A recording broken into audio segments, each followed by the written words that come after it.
He grabbed her hand in front of everyone, not to hold it, but to stop her from walking away. That was the moment Claire Whitmore understood that the man she had agreed to marry was not the man she thought she knew. But that realization came later. What happened first, what broke the entire evening open like a fault line splitting concrete, was the kiss. She kissed a man in a dim hallway at her own engagement party. She kissed him the way a woman kisses someone she trusts completely, without hesitation, without doubt. And when he turned around, she realized she had kissed the wrong man. He looked down at her with eyes that held no anger, no shock, only something quiet and ancient, like a man who had stopped expecting the world to be gentle with him a long time ago. He whispered, barely audible above the music from the ballroom, "Wrong one, Claire. If this story makes you stop and think, what would you have done? Then stay until the end. Hit like, subscribe so you never miss the next story, and drop your city and country in the comments. I want to see how far this story travels." The night had started the way most important nights in Claire Whitmore's life started, with her running late and arguing with her own reflection. She stood in the second-floor bathroom of the Callahan estate, pressing a small smudge of eyeliner flat with her ring finger, telling herself this was fine. Everything was fine. The ballroom downstairs held 140 people who had dressed up to celebrate her engagement to Alexander Callahan, and she was hiding in a bathroom she could not figure out how to unlock from the inside. She found the latch after 90 seconds. It was the kind of bathroom where the fixtures cost more than her first car. Claire had grown up in a two-bedroom apartment on the north side of Chicago with her mother, who worked double shifts at a hospital laundry facility and kept a tally of every dollar borrowed from anyone on a notepad, stuck to the refrigerator with a magnet shaped like the state of Illinois. She had learned how to stretch a paycheck, how to negotiate her own contracts, how to charge what her work was worth even when clients pushed back. She had built a small interior design firm from a dining table and a laptop in 12 years of not stopping when things got hard. She was not intimidated by money. But the Callahan estate had a way of making her aware of her own hands. What she did with them, how she held a glass, where she put them when she was nervous. Tonight she put them in her pockets, found the zipper had been sewn shut for fashion purposes, and had to settle for clasping them in front of her stomach. Alex was downstairs somewhere. She had seen him 40 minutes ago, shaking hands near the bar, laughing at something his cousin Marcus had said, completely at ease in a room that cost $10,000 to cater. I was good at that. Being at ease. It was one of the first things she had noticed about him. He moved through difficult rooms the way water moved through stone, not forcing anything, just finding the path. She had loved him for that. She still did. She told herself she still did. The staircase at the far end of the East Hall was the one she had used to come up, and she took it back down, one hand trailing the banister, her heels quiet on the carpeting that probably had its own name and country of origin. The hallway at the bottom was narrow by Callahan standards, which meant it was still wider than her living room. Sconces on the walls threw amber light down across the wallpaper, which was dark green and subtly textured, something she had noticed on her first visit and mentally cataloged as Belgian linen pressed under lacquer, a technique that cost more per square foot than most people's monthly rent. She was thinking about wallpaper because thinking about wallpaper was easier than thinking about what she had overheard in the East sitting room 45 minutes ago. Two of Alex's aunts standing near the fireplace, voices low but not low enough. She seems very sweet, not quite what we expected. What did you expect? Someone more prepared for all of this. A pause, and then the sound of ice settling in a glass. She'll learn, or she won't. Claire had stood on the other side of the doorway for 4 seconds before walking in the opposite direction. She had not told Alex. She had gone upstairs, fixed her eyeliner, argued with a bathroom lock, and told herself it didn't matter. It did matter, but she had gotten very good at compartmentalizing the things that mattered. The hallway at the bottom of the east staircase split in two directions. Left went back toward the ballroom and the sound of the string quartet and the smell of the flowers that Alex's mother had chosen. White peonies, which Claire found beautiful in an abstract photographed way, but a little oppressive in person, 100 arrangements of the same flower, suggesting a lack of imagination or an excess of control. She was never sure which. Right went toward the library, the kitchen access corridor, and the older part of the house. She saw him at the end of the hallway. Or she saw a man at the end of the hallway. Dark suit, broad shoulders. His back to her, one hand resting on the newel post at the base of the secondary staircase, head slightly bowed like he was thinking about something that deserved thought. He had Alex's build. The same height, the same way of standing, weight distributed evenly, not leaning, not slouching.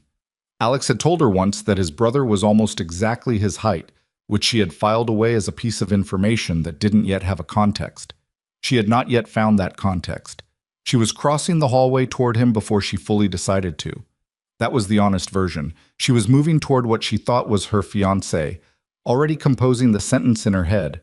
There you are. I've been looking everywhere. And the amber light was behind her, and it was the kind of dark that makes familiar shapes look slightly unfamiliar. And she was tired, and she was a little off balance from the aunt's conversation, and she hadn't eaten since noon. She came up beside him, and she put her hand on his arm, and she turned her face up toward his, and she kissed him. Not a long kiss. Not a dramatic one.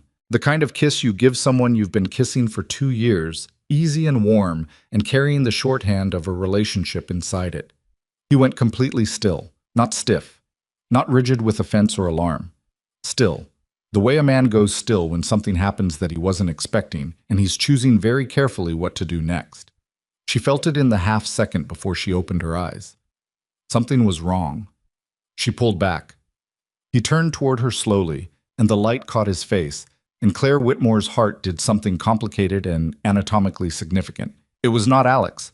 The features were similar, same jaw structure, same dark hair, same kind of bone architecture that came from the Callahan side of the family. But the eyes were different, darker, more guarded in a way that spoke of a longer and less forgiving education. Vincent Callahan looked at her. She looked at Vincent Callahan.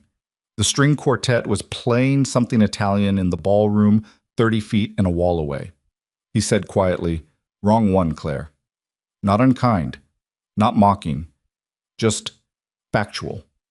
Giving her the information she needed in the fewest words possible, which she would later understand was simply how he operated. She stepped back. She felt heat moving up through her chest into her face, the full-body embarrassment of someone who has made a mistake that cannot be unmade, only survived. "I thought," she started. "I know," he said. I didn't, I know that too." He was not looking at her with triumph or cruelty, or the particular expression she had seen on men's faces when women made themselves accidentally vulnerable. He was looking at her with something much harder to categorize. Not pity, not interest exactly. Something more like recognition.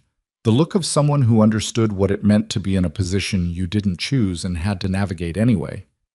"This doesn't need to be," she said, and stopped, because she didn't know how to finish that sentence. "No," he agreed, "it doesn't." He adjusted the cuff of his jacket. One small, deliberate motion. Then he nodded at her, once, and walked in the other direction, toward the library, and disappeared. Claire stood in the hallway for 8 seconds. She counted them without meaning to. Then she smoothed her dress, squared her shoulders, and walked back toward the ballroom. She found Alex at the bar, holding 2 glasses of champagne, looking for her. His face, when he spotted her, was the face she had chosen. Open. Relieved. Uncomplicated. He held out one of the glasses, and she took it, and he kissed her temple and said, "Where did you disappear to? Marcus wants to get a photo with us." "Bathroom," she said. "I got turned around on the way back." He accepted this completely. That was Alex. He took her at her word because he trusted her, and because it would never occur to him to look for a lie in a statement that small. She smiled and followed him toward Marcus and his wife, and she smiled in the photographs, and she talked to his aunts when they came to give their congratulations, and she drank exactly 1.5 glasses of champagne over the next 2 hours while the party moved around her like weather. Vincent appeared at the edge of the ballroom 40 minutes later. He was talking to a man she didn't recognize, older, Italian-looking, the kind of face that didn't smile often enough for smiling to look natural on it. Vincent stood with his hands in his jacket pockets and his eyes on the conversation, and he never once looked in her direction, or if he did, she didn't catch it. She did not look in his direction either. She looked at him exactly 3 times over the rest of the evening, and each time she made herself look away after 2 seconds. Alex had told her about Vincent in pieces, the way you tell someone a story that doesn't have a clean shape. The first piece, Vincent was his half-brother. Their father, Robert Callahan, had an affair before Alex was born. The woman, Her name was never used in these conversations, which Claire noticed, had a son. That son was Vincent. Robert acknowledged him when Vincent was 13, brought him into the family structure in a way that was acknowledged by legal documents but not by warmth. The second piece, Vincent had been raised outside the family, which meant he had built himself from scratch without the resources or the safety net that Alex had grown up taking for granted. He was 12 years older than Alex. By the time Alex was old enough to understand the family dynamics, Vincent was already an adult who had learned to navigate the world without asking for help. The third piece, which Alex gave her with a careful neutrality that suggested it was more complicated than he was making it sound. Vincent ran the operational side of the family business, not the public side, not the real estate development and the charitable foundations and the investment portfolios that the Callahans presented to the outside world. The other side, the side that the outside world was not invited to examine. Claire had grown up in Chicago. She understood what the other side meant. She had not walked away from Alex when he told her. She had asked questions, and he had answered them with the same careful neutrality, and eventually she had arrived at a place where she understood that loving Alex meant existing in proximity to things she would not look at directly, and that this was the bargain she was making. She had made it consciously. She was not naive, but standing in that ballroom with Vincent Callahan 30 feet away, she found herself renegotiating the terms of the bargain in a way she hadn't expected and couldn't quite stop. The party ended at midnight. The last guests filtered out through the main entrance while staff moved quietly through the rooms collecting glasses and folding napkins. Alex's mother, Margaret Callahan, pressed Claire's hands between hers and said she was so pleased, and Claire said she was too, and both of them were performing versions of themselves that were mostly but not entirely accurate. Alex drove them back to his apartment, the one in Lincoln Park that he'd been in for 4 years, that Claire had gradually colonized with throw pillows and a specific brand of hand soap and the framed print of a Venice canal that she'd bought at a street market when she was 26 and had moved with her through 3 apartments because it reminded her that the world was bigger than whatever small thing was currently making it feel small. She had not told him. She stood at the bathroom sink washing her face and told herself again that there was nothing to tell. It was an accident, a case of mistaken identity and bad lighting. It lasted less than 3 seconds. Vincent had handled it with a discretion that she hadn't expected and was still slightly off balance by. There was nothing to tell. She pressed a towel to her face and looked at herself in the mirror and had the sudden, unpleasant feeling that she was looking at someone who was in the early stages of constructing a lie she hadn't fully chosen to tell yet. She put the towel down. She went to bed. Alex was already half asleep, and he reached for her hand in the dark the way he always did, and she let him take it. She did not sleep for a long time. She kept replaying it. Not the kiss, or not only the kiss. The 3 seconds after. The way he had gone still without flinching. The way he'd said wrong one without making it into something she needed to apologize for or defend herself against. The recognition in his eyes that she still couldn't categorize correctly. She had been kissed by accident before. Wrong person, wrong moment. It happened. What she'd never experienced was the aftermath being handled with that kind of economy. No drama. No extraction of her embarrassment for his own use. Just acknowledgement, and then the merciful closing of the subject. It was not how she'd expected the feared head of the Callahan operation to behave. She did not know what she'd expected. Something louder, probably. Something that made more use of the power he clearly had. At 2:14 in the morning, she turned onto her side and stared at the window and admitted to herself, in the dark, in the specific privacy of a thought that doesn't yet have words, that in the moment before she'd opened her eyes, before she'd registered that anything was wrong, she had not wanted to stop. She lay with that for about 40 seconds. Then she decided she was going to need to think about something else for the foreseeable future. 3 days later, Alex proposed properly. Not the ring. The ring had happened at the party, presented in a moment that had been photographed and celebrated. What he did 3 days later was different. He cooked dinner in his apartment, which he did badly but earnestly, and he told her about the life he wanted to build with her. Not the Callahan life, not the estate and the expectations and the aunts who measured people by their capacity for preparation. His life. A house somewhere quieter, maybe a dog. The kind of life where the hardest decision on a Sunday morning was where to get coffee.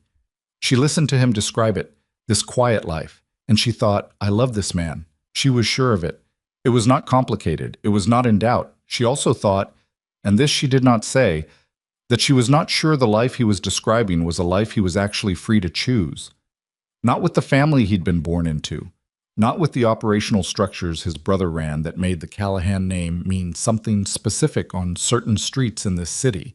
But she did not say it. She smiled and touched his face and told him she wanted that too.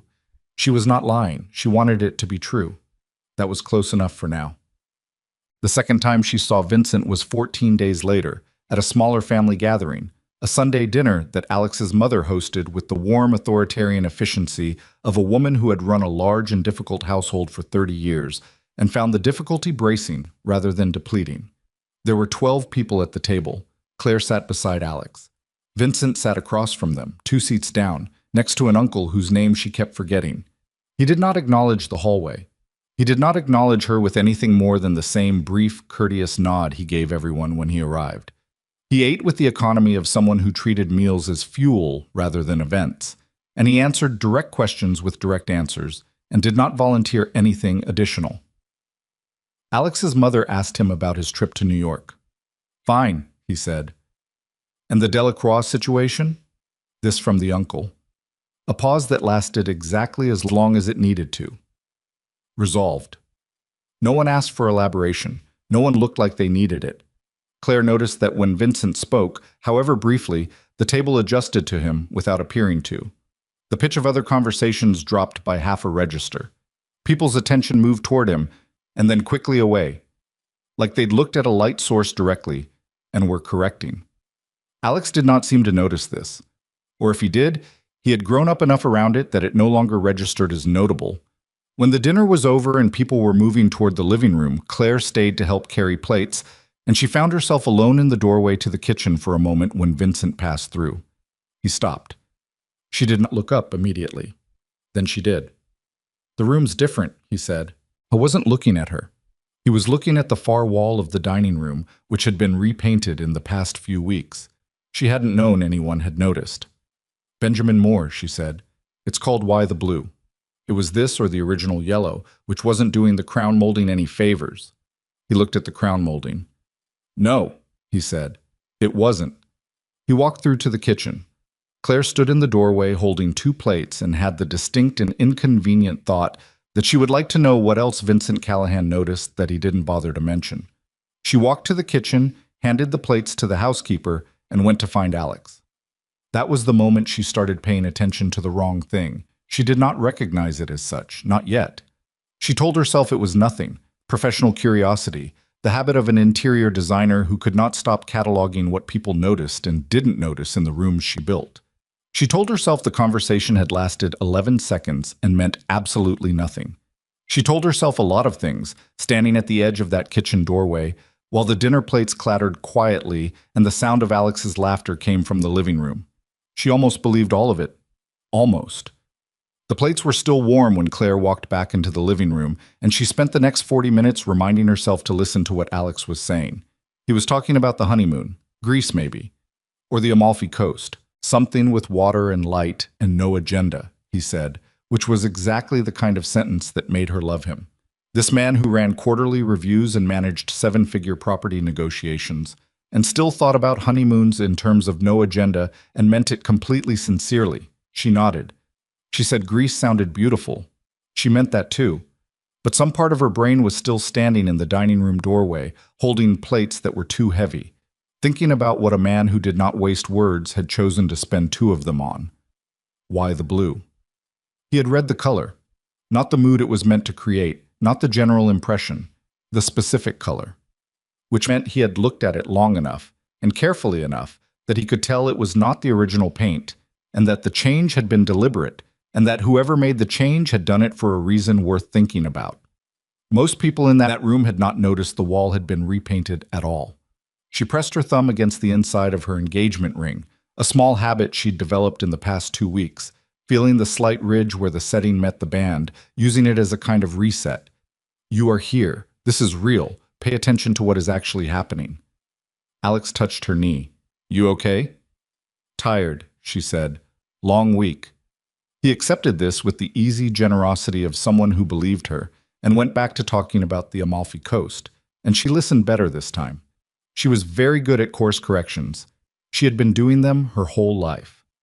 The office she rented in Wicker Park was on the second floor of a building that smelled like coffee from the espresso bar downstairs and old wood from the floors that hadn't been refinished since the 90s.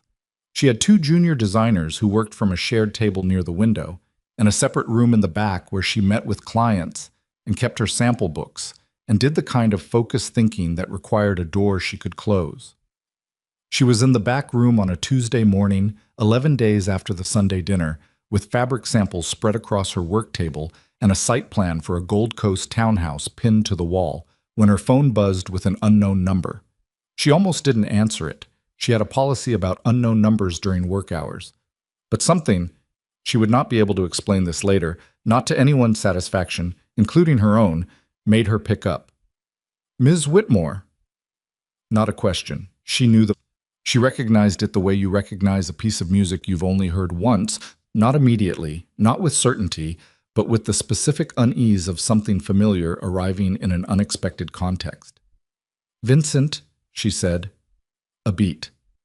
"I need to speak with you about something that isn't family business. I'd prefer to do it in person, not at the estate and not anywhere Alex would be." Her hand tightened on the phone. "Why not at the estate?" "Because what I need to say is about Alex, and I'd rather say it to you first." The site plan on the wall blurred slightly. She blinked. "Is he in trouble?" "Not the kind you're thinking of." A pause that felt measured, not uncertain. "There's a cafe on Damon, Hendricks. Do you know it?" "Yes." "Tomorrow, 10 in the morning. I'll be at the back table." He hung up without asking if she was available, without saying please, without doing any of the social softening that people used to make requests feel less like directives. She put the phone down on her work table. She looked at the fabric samples. She went back to work. She did not sleep well that night. Hendricks was the kind of cafe that attracted people who needed to work quietly and didn't want to be noticed doing it. Small tables pushed far enough apart to allow conversation without broadcasting it. Ambient noise calibrated by years of accidental acoustics rather than design. Good coffee served without theater. She arrived at 9:58. He was already there. Back table. Facing the door. Of course facing the door. He had a cup of black coffee and nothing else, and he watched her cross the room without changing expression. She sat down across from him and did not take off her coat. Leaving it on felt like retaining an option. "Thank you for coming," he said. "You didn't give me a lot of room to decline." "No, I didn't." He looked at her steadily. "I'm going to tell you something about my brother that he should have told you himself. You should know that I'm telling you because I think you deserve to make an informed decision, not because I'm trying to influence what that decision is." Her coffee hadn't arrived yet. She wished it had. She needed something to do with her hands. "Okay. Alex has been having conversations with the Chicago PD. The ambient noise of the cafe went on exactly as before. Someone's espresso machine ran its cycle. A chair scraped. "What kind of conversations?" she said. Her voice was level. She was proud of that. "The kind that don't get disclosed to the family." Vincent's hands were flat on the table. Still. "I found out 3 weeks ago. I've been deciding what to do about it since." "You're saying he's cooperating with police?" She said it flatly. Not a question, confirming she understood the words. "I'm saying he's been meeting with a detective named Farrow from the Organized Crime Unit twice in the past 2 months." "I don't know what he said. I don't know what they've offered him." He looked at her. "I do know that if this continues and the family finds out before I've had a chance to manage it, the consequences for Alex would be significant, and you are engaged to him, which means you are standing in a position you may not have agreed to stand in." She sat with that for a moment. The kind of moment that has a specific texture, dense, resistant, the feeling of being handed a weight you weren't braced for. "Why are you telling me?" she said. "Why not just manage it, the way you manage everything?" Something moved across his face. Not quite discomfort, more like the adjustment of a man who has been asked to be more transparent than he's accustomed to being. "Because managing it means Alex stops. And the way I make Alex stop may not be a conversation you want to have happen to the man you're about to marry without knowing it happened." "What does that mean, the way you make him stop?" It means having a conversation that makes very clear what the alternative looks like. He looked at her. It isn't violence, Miss Whitmore. I want to be accurate about that. But it's not gentle either. She looked at his hands on the table. She thought about Alex, about the careful neutrality when he talked about the family, the way he described a quiet life with a dog and Sunday mornings with coffee, the way he reached for her hand in the dark. Does he know you know? She said. No. So you came to me first? Yes. Why? He was quiet for a moment, long enough that she thought he might not answer. Then, because you're not family, which means you still have a choice about whether to be. She felt something happen in her chest. Not dramatic, not the movie version of Revelation, where everything clarifies at once. More like the slow, grinding shift of something that has been slightly out of alignment for a long time and has finally moved far enough to be undeniable. You're telling me to leave, she said. I'm telling you that you're standing in a complicated position and you should understand its dimensions before you make it permanent. He picked up his coffee cup, set it down again without drinking. What you do with that information is entirely yours. The coffee arrived. The waitress set it down and disappeared. Claire wrapped both hands around the cup and let it be warm. What are you going to do? She said. About Alex. Talk to him, tonight, probably. And if he won't stop? Vincent's jaw tightened by a fraction. Then I manage the situation a different way. Which protects the family. Which protects Alex, he said, and the correction was quiet, but it landed clearly. The family can take the exposure better than he can. She looked at him across the table and understood something she hadn't expected to understand. This man did not want to use the power he had. He was using it because the alternative was his brother getting hurt badly by people less careful with their methods. And he had decided that an uncomfortable conversation with a woman across a cafe table was preferable to what came after if he didn't have it. It was not a kind calculation, but it was a human one. You knew, she said, before you called me, that I'd come. I thought you would. Because? He looked at her with those dark, careful eyes. Because you're the type of person who would rather know a hard thing than not know it, even when knowing it is worse. She looked at her coffee. She thought about the notepad on her mother's refrigerator, the tally of every borrowed dollar. Yeah, she said. I am. She did not tell Alex about the meeting. She told herself this was because she needed time to decide what to do with the information, which was true, but not the whole truth. The whole truth included the fact that she did not know how to have a conversation with Alex that began, "Your brother told me something," without immediately also including "your brother asked me to meet him alone and I went." And she was not ready to have that second conversation. She worked the rest of the day. She went home. She cooked something she didn't taste. She watched Alex eat it across the kitchen island and talk about a property negotiation that had hit a snag. And she nodded in the right places, and she cleaned up while he was on a call in the other room. And she stood at the sink with the water running and let herself be honest with herself for 30 seconds. She was not angry at Alex. That was the first thing. She understood, in a way that surprised her, why he had done it. He was a man who had grown up watching the family he was born into operate in ways he didn't choose and couldn't control. And at some point, he had made a decision. She recognized. To try to change the terms from the inside, or at least protect himself from what the outside would eventually do. She could not call that cowardly. She was not sure she could call it brave either. She could call it the decision of someone who had run out of better options and grabbed the one available. The second thing, she was frightened for him. Not for herself. For him. Because she now understood that the people who would hurt him if this went wrong were not abstract. They were the uncle whose name she kept forgetting, and the men who didn't smile easily, and the entire operational weight of a family that had survived 60 years in Chicago by being extremely clear about what happened when someone became a liability. The third thing, and this was the one she didn't look at directly, the one she let sit in her peripheral vision while she focused on the first two, was that the person who had told her all of this, and told her in the most straightforward way he could, was not her fiancé. 3 days later, Alex came home with tension in his shoulders that he was trying to carry quietly. She noticed it in the way he set his keys down, too carefully, which meant his hands were unsteady and he was compensating. She noticed it in the way he poured a glass of water and drank half of it standing at the counter before acknowledging she was in the room. "Long day?" she said. "Vincent called me in." He turned around. His face was doing the thing it sometimes did, the thing where all the machinery behind his eyes was running at full capacity and he was managing the output with whatever was available.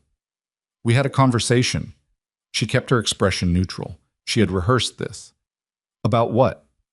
He looked at her for a moment that lasted slightly too long. "Family business. Nothing you need to worry about." Nothing you need to worry about. She had heard him say that phrase a dozen times in 2 years, and it had never bothered her before the way it bothered her now.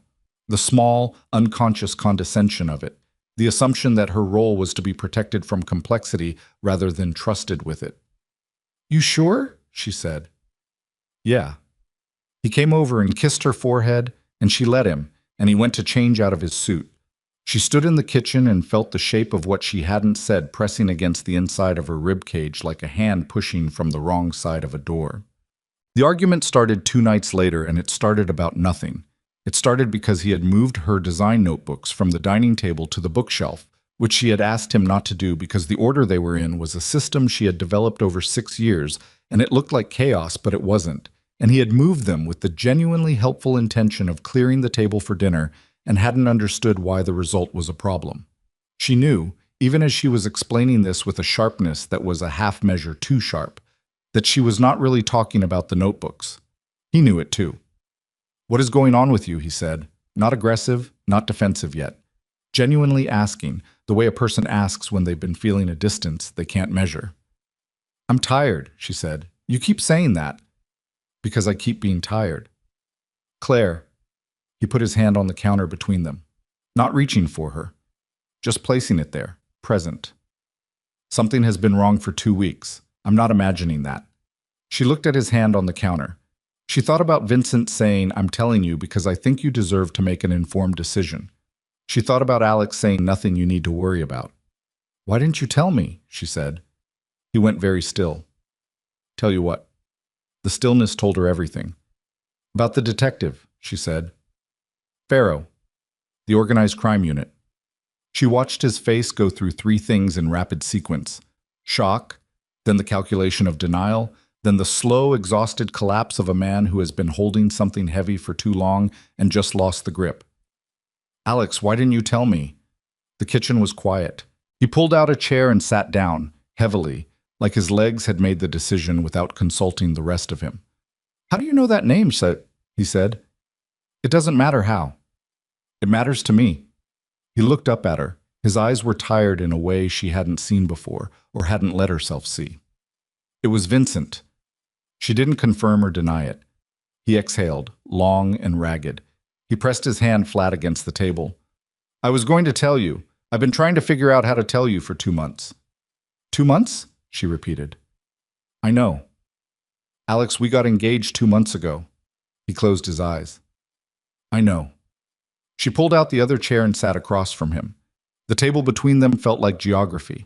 Not huge, but meaningful. "Tell me now," she said. "All of it." He told her. It took 40 minutes and 2 glasses of water and several stops where he had to find the right words, or the courage to use the words he had. The contact with Pharaoh had started as something he'd understood as routine, a conversation that had been framed to him as simply providing context, harmless, the kind of interaction that people on the periphery of the family had all the time without consequence. But it hadn't stayed routine. Pharaoh was building something. Alex had understood that after the second meeting. What he hadn't done, at the point where he understood it, was stop. "Why not?" she said. He looked at her across the table, and in his face she saw something she recognized because she had felt a version of it herself. The look of someone who has imagined a different life for so long that when a door opens toward it, they go through the door before they think about what's on the other side. "Because he told me there was a way out," Alex said. "A way to be done with all of it, the family, the business, all of it, and I wanted to believe him." She sat with that. "And now?" she said. "Now Vincent knows." He looked at the table. "So there's no out anymore. There's just the conversation we're having right now." "What did Vincent say to you when he called you in?" Alex was quiet for a moment. He told me to stop. He said if I stopped now, he could manage the exposure. He said no one else in the family needed to know. He looked up. He said it like he was doing me a favor. Maybe he was, she said. Alex's expression shifted. Not anger, something more complicated.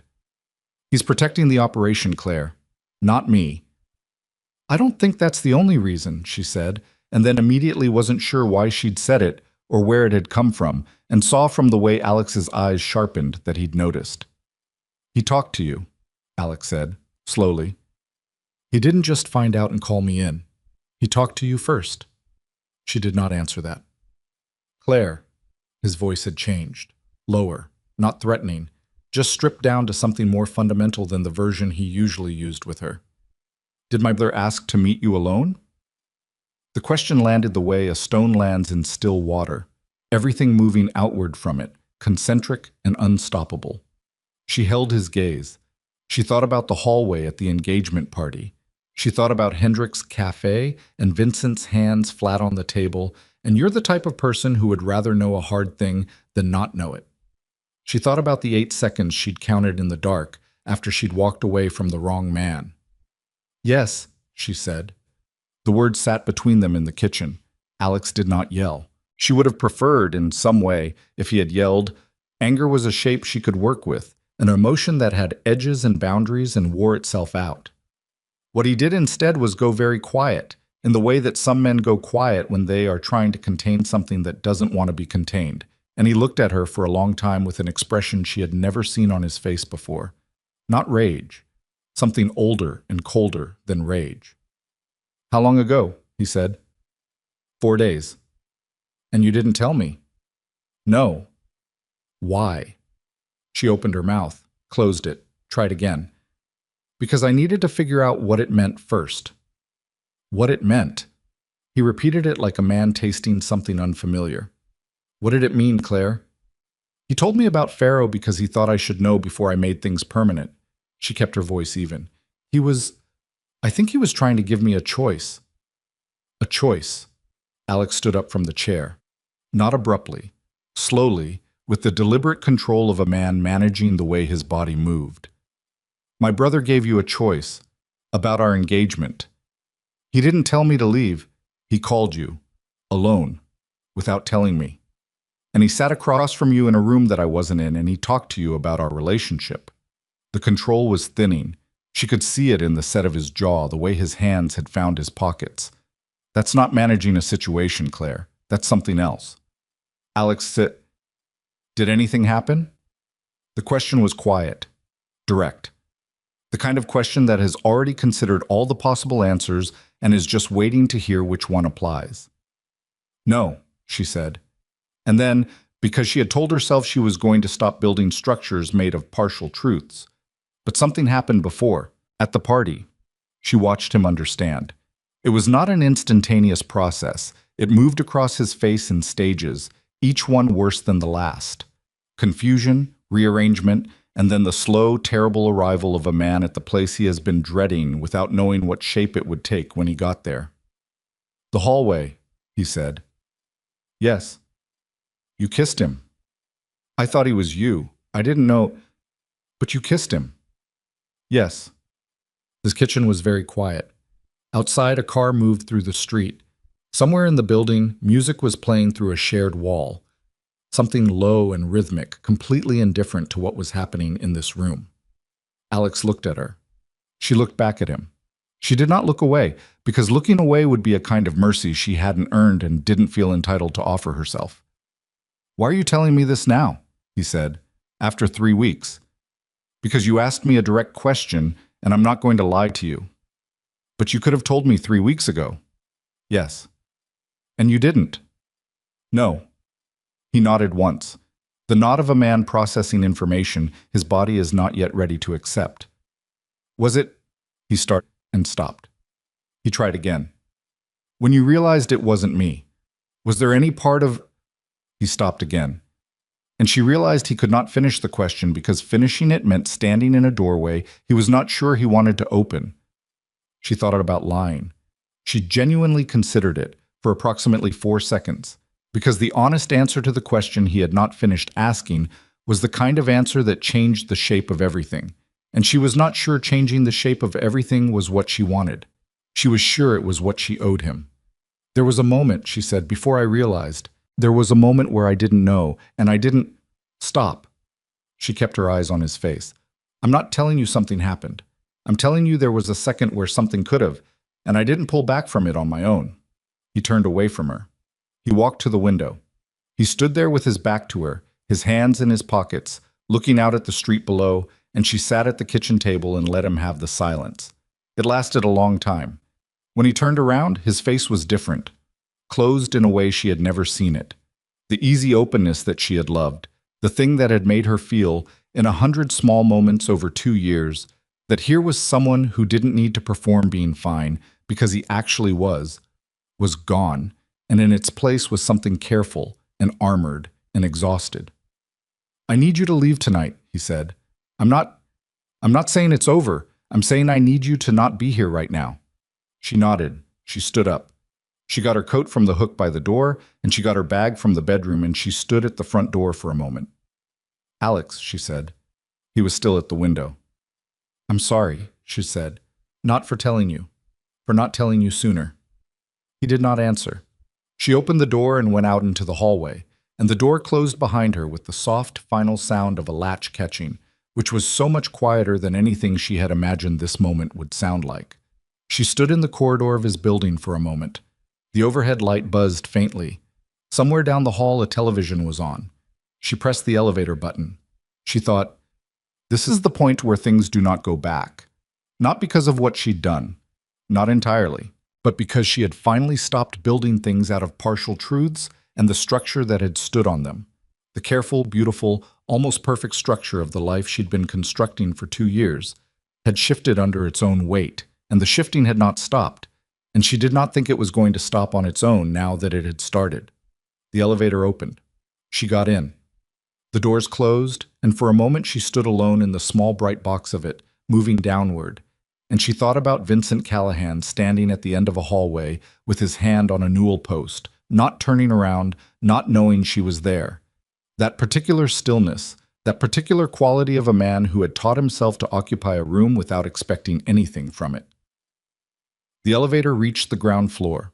She walked out into the Chicago night, and the air was cold, and she did not have a plan, and for the first time in a very long time, she did not immediately try to make one. She walked 4 blocks before she realized she had no destination. Not a temporary absence of plan, the actual structural absence of a place to go. Her apartment, the one she had kept after moving most of her things to Alex's, had been sublet 6 weeks ago to a graduate student named Priya, who was quiet and paid on time, and had sent a photo of the succulent she'd bought for the windowsill as if to demonstrate responsible tenancy. Claire had thought that was charming at the time. She did not find it charming now. She stopped on the sidewalk outside a dry cleaner that was closed, its window dark, the plastic-wrapped garments on the rack inside visible as pale shapes in the streetlight, and she stood there with her bag over one shoulder and her coat buttoned wrong. She'd done it in a hurry, standing at Alex's door. And she counted what she had. Her workroom in Wicker Park had a couch. It was a client presentation couch, a deep olive velvet thing she'd chosen because it photographed beautifully and made clients feel like they were in the kind of space where good decisions got made. It was also, technically, a place a person could sleep. She called a car and rode to Wicker Park in the dark, and let herself into the building with her key, and climbed the stairs and unlocked the office, and turned on the small lamp on the corner table, which threw the room into a warm, low light that she had specifically calibrated for client comfort, and now found herself grateful for in a way that had nothing to do with clients. She sat on the velvet couch. She did not cry. She thought she might in the elevator, but the feeling had retreated somewhere interior and was sitting there quietly, waiting. She thought about calling her mother. She looked at the time, 11:43.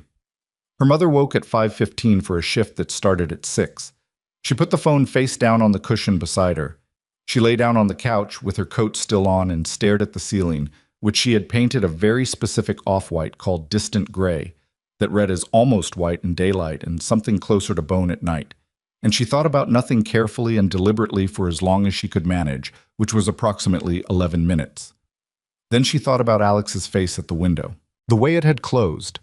Then, before she could stop it, she thought about Vincent saying, "You're the type of person who would rather know a hard thing than not know it." And the way he had said it without softening it, without turning it into a compliment or a consolation, just stating it. The way he stated most things. Like the facts were enough and decoration was a form of disrespect. She closed her eyes. She did not sleep for a long time. Alex did not call the next day. She had not expected him to. She had known, walking out of his building, that he would need days rather than hours. He was not a person who processed things quickly, not the important things. He turned them over. He lived with them. He came to conclusions slowly and held them firmly. What she had not expected was Vincent. He appeared at her office at 2 in the afternoon, which she discovered because her junior designer, Keiko, knocked on the backroom door and said, with the careful neutrality of someone who had briefly seen Vincent Callahan's face and was still recalibrating, "There's a man here. He says he knows you."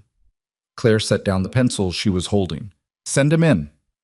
Vincent came through the door and closed it behind him and looked at the room with the brief, comprehensive look he gave every space. Inventory, not admiration. Then he looked at her.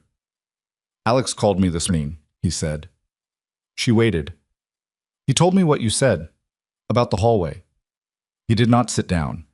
He stood with his hands at his sides, which on most people would read as neutral, and on him read as a man who has made a decision about how much space to take up. "He's not angry at you. He told me to leave." "I know. He's also not angry at you," Vincent said again, with a slight emphasis that clarified the sentence. The anger, whatever there was of it, had a different address. She understood. "He's angry at you." "Yes." She looked at her work table. The site plan was still pinned to the wall from yesterday, the townhouse on the Gold Coast that suddenly felt very far away. "What did he say?" "That I had no right to contact you without his knowledge." A brief pause. "He's not wrong about that. Then why did you?" He looked at her with those careful dark eyes. "Because the alternative was you marrying him without knowing that he was in the middle of something that could have blown up in ways that would have affected you directly. And I decided that your safety was more important than the protocol of who tells whom what in this family. And if I'd gone to Alex first, after you called me, then Alex would have handled it." He said it simply, no defensiveness. "And you still would have had the information." "But you didn't trust him to give it to me." He was quiet for a moment. "I didn't trust the timing. There's a difference." She stood up from her chair and moved to the window, not because she needed to look outside, but because the room was small, and she needed a direction that wasn't directly at him. "Why are you here, Vincent? Right now? Today?" "To tell you that whatever you decide about Alex, about the engagement, I didn't mean for you to be in the middle of something between him and me. That was not the intention. You said that at the cafe, that you weren't trying to influence my decision. I meant it." "Then what was the intention?" She turned around. "Because I've been thinking about it for 24 hours and I can't make it be purely practical. A man who runs what you run doesn't make decisions out of uncomplicated concern for his brother's fiancé's informational rights." Something happened in his face. Small, controlled, but there. The adjustment of a man who has been accurate about himself and does not particularly enjoy it. "No," he said. "It wasn't uncomplicated." The room was very quiet. "I need you to leave," she said. Not the way Alex had said it, not with pain inside it. Just, this conversation has reached a place where continuing it is not something she is equipped to do right now. "Please." He nodded once. He went to the door and opened it, and then he stopped with his hand on the frame. "The detective," he said. "Pharaoh, I need you to know that I've managed the exposure. Alex is safe. Whatever he told Pharaoh, it's been contained. No one in the family is going to find out." He did not look at her when he said this. He spoke it to the edge of the door. "He's safe." He left. She stood at the window for a long time after that, looking at the traffic on Damen, and she thought about a man who handled the kind of things Vincent Callahan handled, who could contain police exposure like it was a logistical problem rather than a crisis. Saying he's safe with the flat urgency of someone for whom safety was not an abstract concept. She thought about what it cost him to come here and say it. She picked up her pencil and went back to work. And she was very careful, for the rest of that afternoon, not to think about what any of it meant. The call came on a Thursday. It was not Alex. It was Margaret Callahan, which was worse, the voice of a woman who did not make unnecessary calls and did not use words imprecisely, coming through Claire's phone at 8 in the morning while she was standing in the kitchen of the Wicker Park office with a cup of coffee she'd made on the small pour-over setup she kept on the counter. "I'd like to have breakfast," Margaret said. "Just the two of us.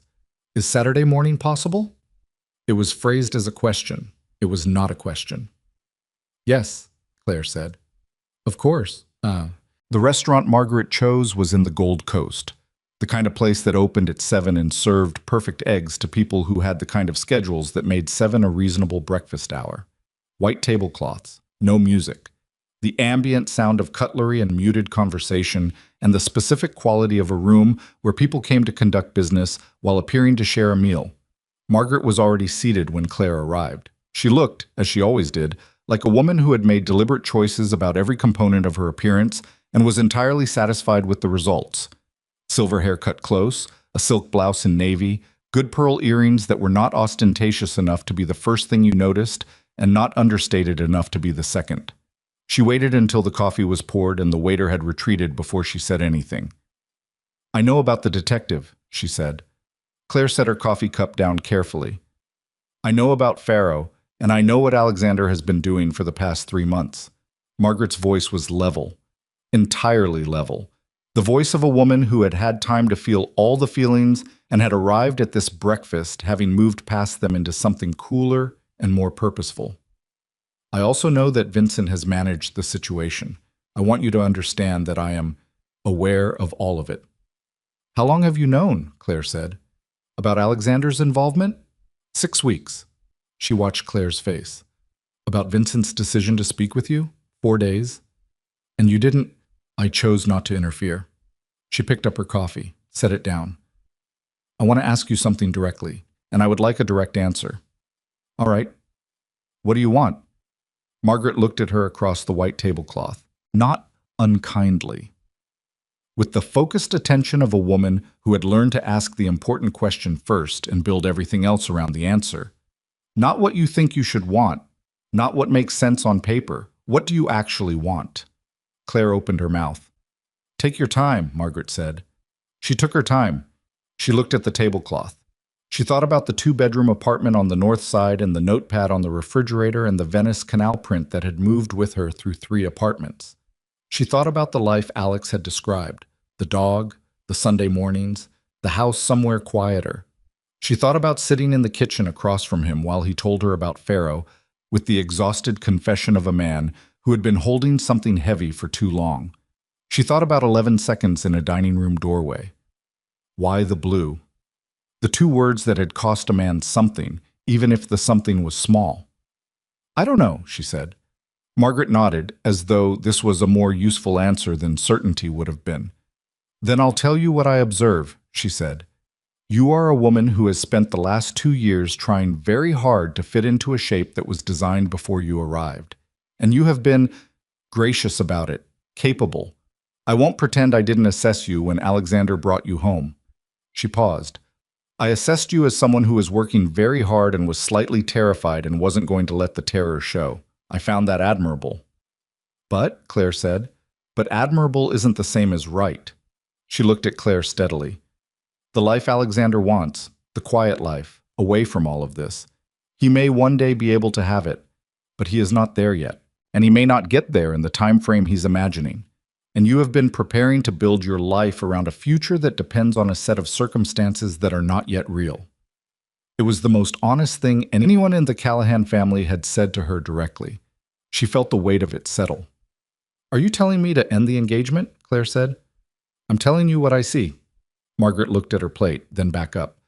"I'm also telling you that whatever you decide, it should be based on what is true, not on what you hope will become true.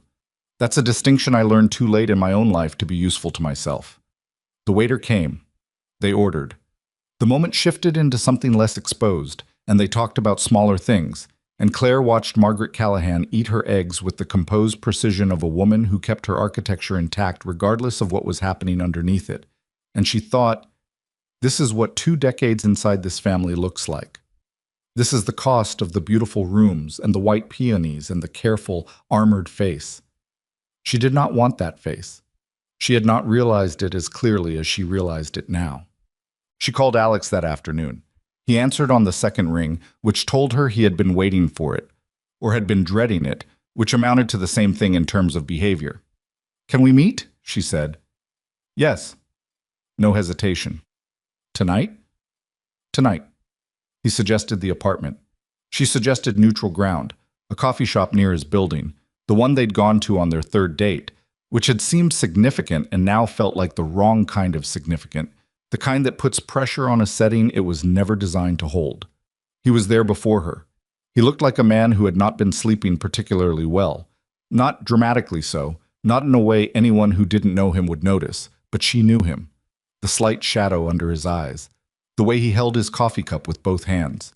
She sat down across from him and did not take off her coat. "I talked to your mother," she said. He absorbed this without surprise, which told her Margaret had mentioned it. "Okay." "She told me she's known about Pharaoh for 6 weeks. His jaw tightened slightly. "Yes." "And she didn't say anything to you?" "No." "Why?"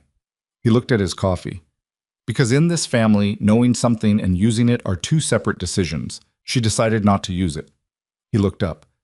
"She was waiting to see if I'd handle it myself." "Did you?" A pause. "Vincent handled it." "That's not the same thing." No, it's not." He set the cup down. "Claire, I owe you an explanation, not for Pharaoh. You understand Pharaoh. I mean, for not telling you, for 2 months sitting across from you every day and not telling you." "You were scared," she said. "Yes." "Of what specifically?" He looked at her directly. "Of losing you. If you knew how complicated it was, how deep in all of it I actually was, not the version I gave you, not the managed version. I was afraid you'd realize you were standing in something you didn't sign up for." "Alex, I knew what your family was before I agreed to marry you. Knowing in the abstract is different from knowing that your fiancé has been cooperating with organized crime investigators without telling you." His voice was even, honest. "Those aren't the same level of knowing." She thought about that. He was not wrong. "I'm not ending this because of Pharaoh," she said. He went very still. "I'm not," she said. "I want to be clear about that. What you did, I understand it, even if I don't think it was the right decision. You were trying to find a door. I understand wanting a door." She pressed her thumb against the inside of her ring. "What I'm less clear about is whether the life on the other side of the door is the same one for both of us." He was quiet. A long quiet. The kind where the shape of the silence changes as it continues. "The kiss," he said finally. "That's not—" "No, I know it was an accident. I know you didn't—" He stopped, restarted. "But you didn't tell me, for 3 weeks. And when I think about why you didn't tell me, I can construct a reason that has nothing to do with guilt, nothing to do with something happening between you and Vincent. I can construct a reason that's purely practical. You were working out what it meant. You didn't want to create a problem from something that wasn't a problem." He paused. "But I also think about you in that hallway. And then 4 days later, meeting my brother alone. And I can't fully separate those two things." She did not look away. "That's fair," she said. "Did you want to?" he said.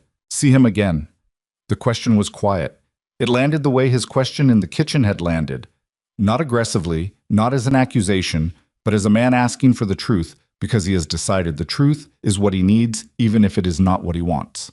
She thought about the Hendricks Cafe and the way she'd felt walking in.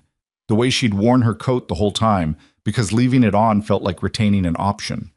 The way she'd cataloged everything he said with a precision she did not usually bring to conversations. The way she'd stood on Damon afterward and could remember the specific sequence of what he'd said, but also the specific intervals between sentences. The pauses that were thinking pauses, not discomfort pauses. The way she had returned to his 2-word observation about a paint color more times in the subsequent days than she could honestly justify. She opened her mouth, and that was when her phone buzzed. She would have ignored it. She was going to ignore it. Except that it buzzed 3 times in rapid succession, which was the pattern she had set for emergency contact from her office. She glanced at the screen. It was Keiko. 3 texts. The first said, "Someone is here. says he's from the city permitting office. He has documents. The second said, Claire, he says the permit for the Gold Coast project has been flagged. He wants to talk about the contract. The third said, he's asking about Callahan development. She looked at the text for 3 seconds. She looked at Alex across the table. His face had changed. He had read something in hers. What? He said. Someone at my office. She turned the phone toward him. He read the texts. She watched him read them. She watched his face do the thing it had done in the kitchen. The machinery running, the output managed, but the management thinner this time, less effective. Permitting, he said, flatly. Callahan Development is the firm that referred me to the Gold Coast project, she said, which he knew, because he was the one who had made the referral 6 months ago as a way of helping her firm access a level of clientele she hadn't previously been able to reach. He had done it as a gift. She had understood it as a gift. She understood now that it had also made her professionally entangled with a family business she had no legal standing to be entangled with, in a way that could be used as leverage by someone who needed leverage. Pharaoh, she said. Alex's mouth had gone flat. They're not from permitting, she said. Are they? No, he said. They're not. She was already standing up, her bag over her shoulder, her coat still on because she had never taken it off. I have to go. Claire, I have to go right now. She looked at him. Call Vincent. She walked out of the coffee shop and she called a car, and she stood on the sidewalk with her phone pressed to her ear and her other hand clenched at her side, and she thought, this is what happens when you try to keep the complicated thing at a careful distance. It does not stay at a distance. It arrives at your office with documents, and it puts your name on the same page as the thing you were trying not to become part of. The car arrived. She got in. She called Keiko. Is he still there? Yes, he's waiting. He said he'd wait. Don't give him anything. Don't sign anything. Don't let him take any documents. If he tries to leave with anything, take a photograph of what he's carrying. She kept her voice even. She was good at even. I'll be there in 8 minutes. She was good at even. I'll be there in 8 minutes. Okay, Claire? He said if you weren't back by 3, he was going to the county clerk. She looked at the time. She had 14 minutes. He's not going anywhere, she said, because she understood suddenly, with cold clarity, that this was not about the permit. This was about leverage. This was someone deciding to test how much pressure could be applied to Claire Whitmore before something gave, before she called Alex, or before Alex called someone, or before the chain of reactions produced something that could be used. She was being used as a pressure point. She thought about Vincent's hands flat on the table at Hendricks. If I stopped now, he could manage the exposure. He said no one else in the family needed to know. But someone else did know. Someone else had known for longer than Alex, longer than Vincent, and had decided to use that knowledge not immediately but patiently, which was so much worse. The patience of someone who understood that the right moment was worth waiting for. The car pulled up outside her building. She got out and went upstairs and walked into the office, and there was a man sitting on her client presentation couch, the olive velvet couch, the one that made people feel like they were in a space where good decisions got made. And he was wearing a county lanyard and holding a manila folder, and he looked up when she came in with the expectant expression of someone who has been waiting and is pleased to have been proven right about their patience. She stood in the center of the room. Ms. Whitmore, he said, I'm glad you could make it. I was just telling your assistant. I know what you were telling her, Claire said, and I know you're not from the permitting office. The man's expression did not change significantly, just a slight recalibration, the dropping of the outermost layer of pretense, like a card player who has been called and sees no point in maintaining the fiction of the hand. Detective Pharaoh, she said. Organized crime unit. He tilted his head. You're well informed for someone who's supposed to be peripheral to all this. What do you want? He set the folder on the cushion beside him, opened it, and turned it so she could see the contents from across the room. Documents, photographs, her name in several places. The Callahan development letterhead visible on at least 2 pages. I want to have a conversation, he said, about Alexander Callahan and the professional relationship between your firm and his family's development company, and about what you may or may not have witnessed in the course of that relationship that could be useful to an ongoing investigation. She looked at the documents. She looked at her name. If I don't talk to you, she said, then these documents suggest a professional entanglement that could be difficult for your firm's licensing, depending on how things proceed. He said it pleasantly, without inflection, the pleasantness of someone who delivers unpleasant things often enough that they have smoothed the delivery into something almost conversational. She thought, he had been waiting. He had waited for Alex to stop cooperating, and then he had gone looking for a different door, and he had found one that had her name on it. She thought, Vincent said the exposure was contained. She thought, he was wrong. She thought Alex, sitting in a coffee shop 4 blocks away, had no idea that the situation he had handed his brother to manage had just walked through her door, wearing a county lanyard and smiling pleasantly and holding documents with her name on them. She thought, I have 14 days until the Gold Coast project contract renews. She thought, I have 2 junior designers who depend on this office for their livelihoods. She thought, I walked out of Alex's apartment 2 nights ago, having told him the truth for the first time in 3 weeks, and I was proud of that. And now here is where the truth has gotten me.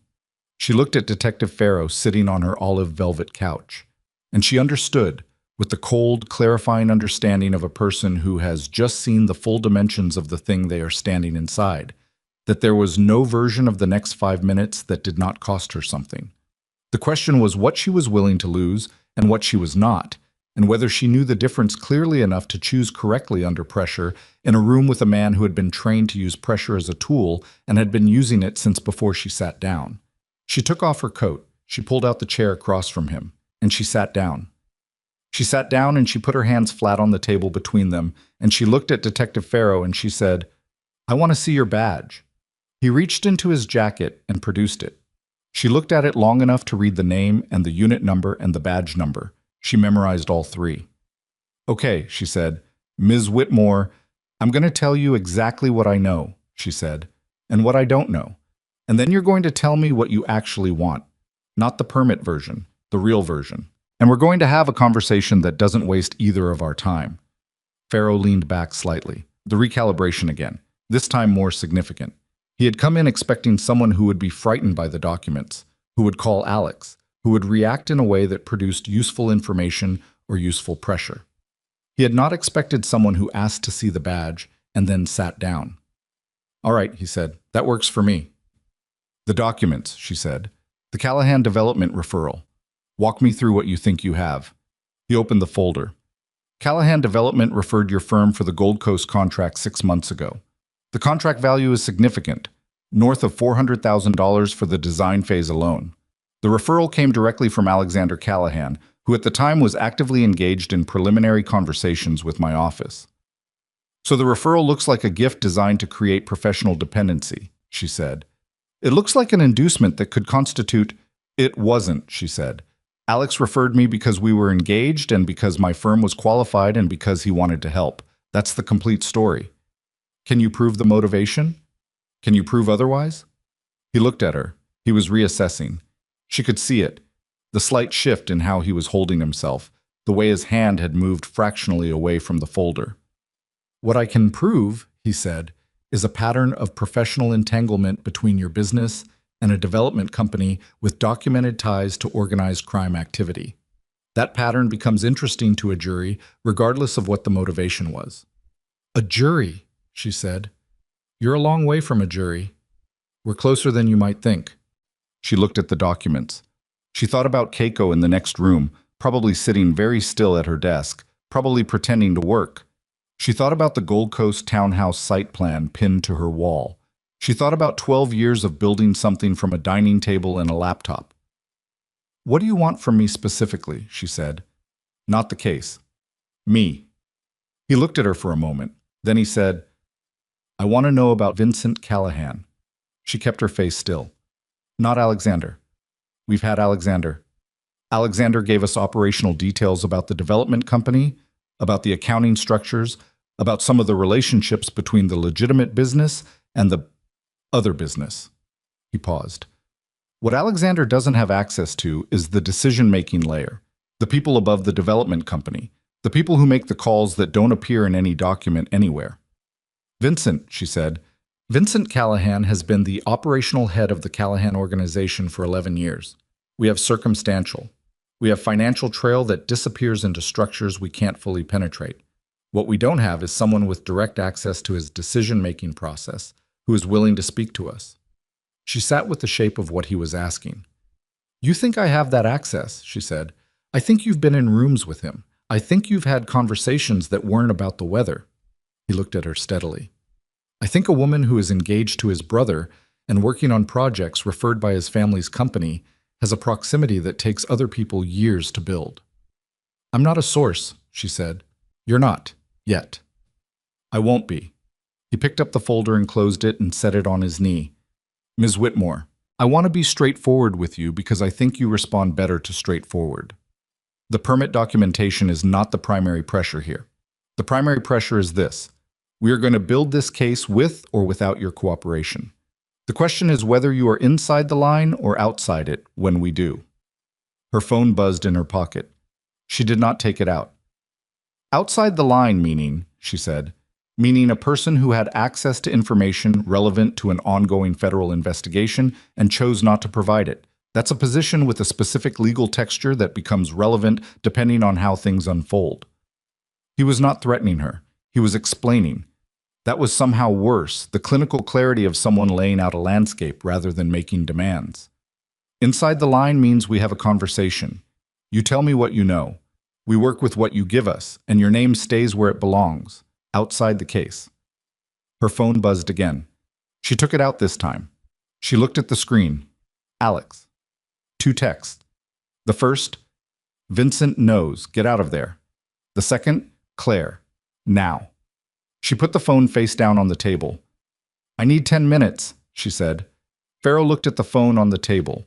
He had seen the screen well enough to register that she had read something and chosen to put it down.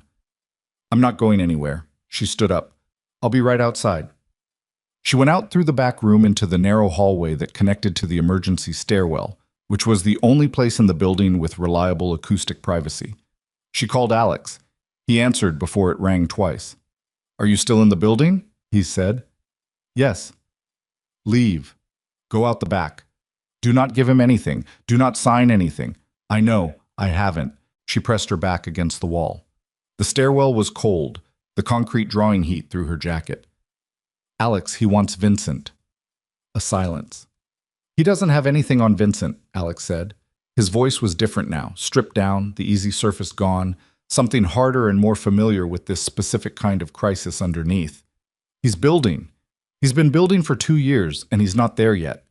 Whatever he showed you, he has our professional connection, the referral. That's not enough. He thinks proximity to Vincent is enough. He thinks I can give him access. Another silence. Longer. Can you? Alex said. The question arrived without accusation. Just the honest version of what he needed to know, stated directly, because they were past the version where they managed what they said to each other. I've had 2 conversations with him, she said. One at a cafe, one at my office. They weren't operational conversations. I don't know anything useful to Farrow's case. But Farrow doesn't know that. No. She heard Alex exhale. Slow and controlled, the exhale of a man thinking through a geometry he has practiced before, even if not in these specific coordinates. Claire, I need you to leave that building right now. Do not go back in there. Keiko can handle it. Keiko is 24 years old, and this is not, I'm sending someone. She stopped. Alex, don't send someone from your family to my office because a detective is sitting on my couch. He's not just a detective, I know what he is. She pressed her hand flat against the concrete wall. The cold moved through her palm. I'm going back in there. I'm going to tell him I don't have anything useful, and that if he wants to continue this conversation, he needs to contact my attorney, and then I'm going to walk out. Claire, I built this office myself. I'm not walking out the back stairs because a man in a county lanyard made me nervous. A pause. Then, okay. Flat, resigned to it. Okay. But the second you're out, you call me. Yes. And don't say his name. Don't say Vincent's name in there. I wasn't going to. She ended the call. She stood in the cold stairwell for 5 seconds. She thought about 12 years and a dining table and a laptop and the specific satisfaction of building something that belonged entirely to herself. She went back into the office. Farrow was still on the couch. He had not moved the folder. He looked up when she came in with the patient expression of a man who had assessed the situation and decided he could afford to wait. My attorney's name is Sandra Okafor, Claire said, standing in the center of the room. She can be reached at her firm during business hours. If you have questions about my professional relationship with Callahan Development or anything related to your investigation, you're welcome to contact her. I don't have anything useful to offer you beyond what I've said, and I'm not in a position to have further conversations without legal representation present. Farrow looked at her for a moment. That's a very clean exit, he said. I've had 10 minutes to construct it. He stood up. He picked up the folder. He buttoned his jacket with the unhurried efficiency of a man who is not worried about what has just happened because what has just happened is not the end of anything. Ms. Whitmore, he said at the door, I want you to think about something. She waited. Vincent Callahan is not a man who maintains relationships without strategic purpose. Whatever access you think you have to him, whatever version of him you've seen, it's been shown to you deliberately. He looked at her with something that was not quite pity and not quite warning. People in his position don't have accidents. They don't have unplanned conversations. They don't reach out to a brother's fiancé without a reason. He left. She stood in the center of her office and listened to his footsteps on the stairs, and then the door at the bottom, and then nothing. Keiko appeared in the doorway. Is it okay? Yes, Claire said. Go home early today. I'll lock up. She waited until she heard Keiko's footsteps, and then the door again. Then she sat down on the olive velvet couch, where Farrow had been sitting, and she put her face in her hands, and she stayed like that for about 2 minutes, not crying, not quite, just breathing in a way that required conscious management. Then she took her hands away from her face, and she thought about what Farrow had said. People in his position don't have accidents. She thought about a phone call out of nowhere from an unknown number. There's a cafe on Damon. Hendricks. I'll be at the back table. She thought about a man appearing at her office the day after she spent her first night not sleeping in Alex's apartment. She thought about 2 words about a paint color, offered at a dinner table, small enough to be accidental and specific enough to be deliberate. She sat with all of it. Then she called Vincent. He answered on the first ring, which meant he had been holding his phone. Are you safe? He said. Yes. He's gone. She looked at the wall where the Gold Coast site plan was still pinned. I need to talk to you. I know. Not on the phone. No. A pause. I'll come to you. I'll come to you, she said. Where are you? He gave her an address she didn't recognize. She wrote it on the back of a fabric sample envelope because there was nothing else on the table. She took a car. The address was a building in River North. Older, unremarkable from the outside, the kind of architecture that predated the neighborhood's reinvention and had survived it by being too structurally solid to justify demolishing. She buzzed the number he had given her and a door opened and she went up 2 flights, and he was standing in the hallway when she reached the landing. He looked, not different exactly, but the composure that he usually wore was running on less infrastructure than usual. There were signs, if you knew to look for them. The jacket was off, his sleeves were rolled to the elbows, and he was holding his phone in a way that suggested he had been working for hours before she called. Come in, he said. The apartment was spare, not minimalist in a design sense, just sparse in the way of a space that served a function but was not anyone's primary home. A table, a laptop, 3 phones, 2 of which were not smartphones. A coffee maker that looked like it had been running since morning. She stood in the middle of the room and she said, Did you know Farrow was going to come to my office? He looked at her. No. But you knew the containment had failed. I knew this morning it was more complicated than I'd managed. He set his phone on the table.